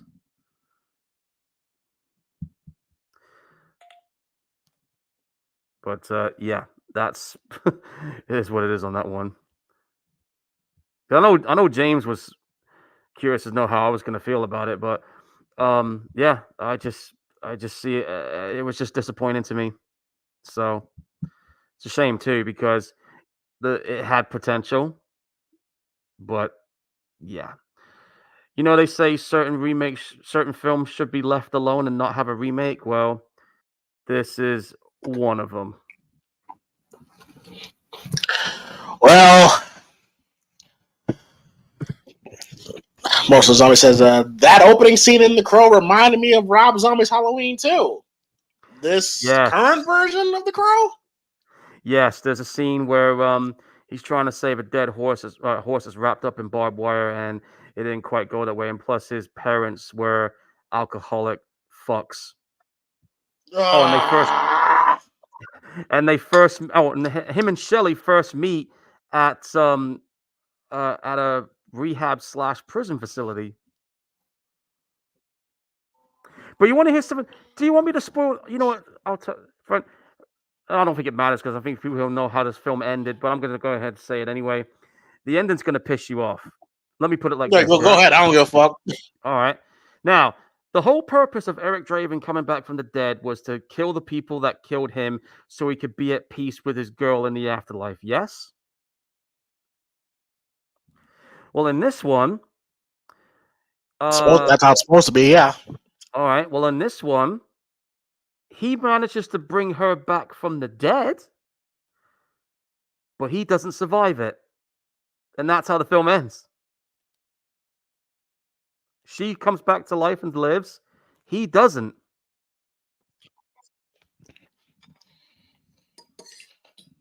Is there a particular reason why? Like he sacrificed himself for her or what? Because I think they were leaving it open-ended for a sequel. Which I did hear they were going to try and do. Yeah, that's not going to happen. Well, yeah, it's not going to happen, especially when the movie's only made 10 million out of a 50 million budget. So, not going to happen. Right, it's not going to happen. No. So don't be surprised if this movie ends up on streaming platforms very quickly, like Borderlands did. Oh God. Yeah, it sounds terrible. Cody Al says I'm new to your YouTube channel. Well, welcome aboard, Cody. Thank you for joining the channel. Hey, Cody, how you doing? Hopefully you've enjoyed the show. But all right, we're gonna go ahead and get on out of here. Paul, go ahead and tell the folks where they can find you. Well, if you're on Facebook, type in Paul Burt's Photography Corner. Got a lot of cool photos there. There'll be some new photos coming up later this week, as I'm going to be going to that Ludwigsburg Carnival event in Germany. So I'll be sure to post up the photos that I took when of course I'm not in costume, and I'm sure there'll be photos that people got of me where I'm in costume. If you want to see some horror related stuff on Facebook, go on Support Indie Horror, which is a horror group that I created. We're nearing we've just passed 9,000 followers out of the last 15 years that the page has been alive. You can also find me on Twitch when I eventually decide to get my ass back on Twitch, Gorehound 1983. And of course, you can find me on Blue Sky and of course Instagram for things like fun photos and whatever. All right, okay, and of course you can find me here at the Primetime Movie Network, and of course you can find me over at the Primetime Movie Collective, Primetime Collective, which is my main channel, and of course Primetime James Thomas, which is my professional wrestling channel. And if you are a fan of this show, you can watch all the other Primetime Gorehound episodes that we've done up to this point as well. And yeah, we're going to go ahead and get out of here, folks. Hopefully everybody has enjoyed this current edition, the 100th episode of the Primetime Gorehounds. I am Primetime James Thomas here with the Gorehound. And we will see you guys next week. Well, next time for the Primetime Gorehounds. On behalf of Paul, and of course everybody, thank you for 100 episodes, and we will see y'all for 100 more. I'm Primetime James Thomas, and we are out. Peace.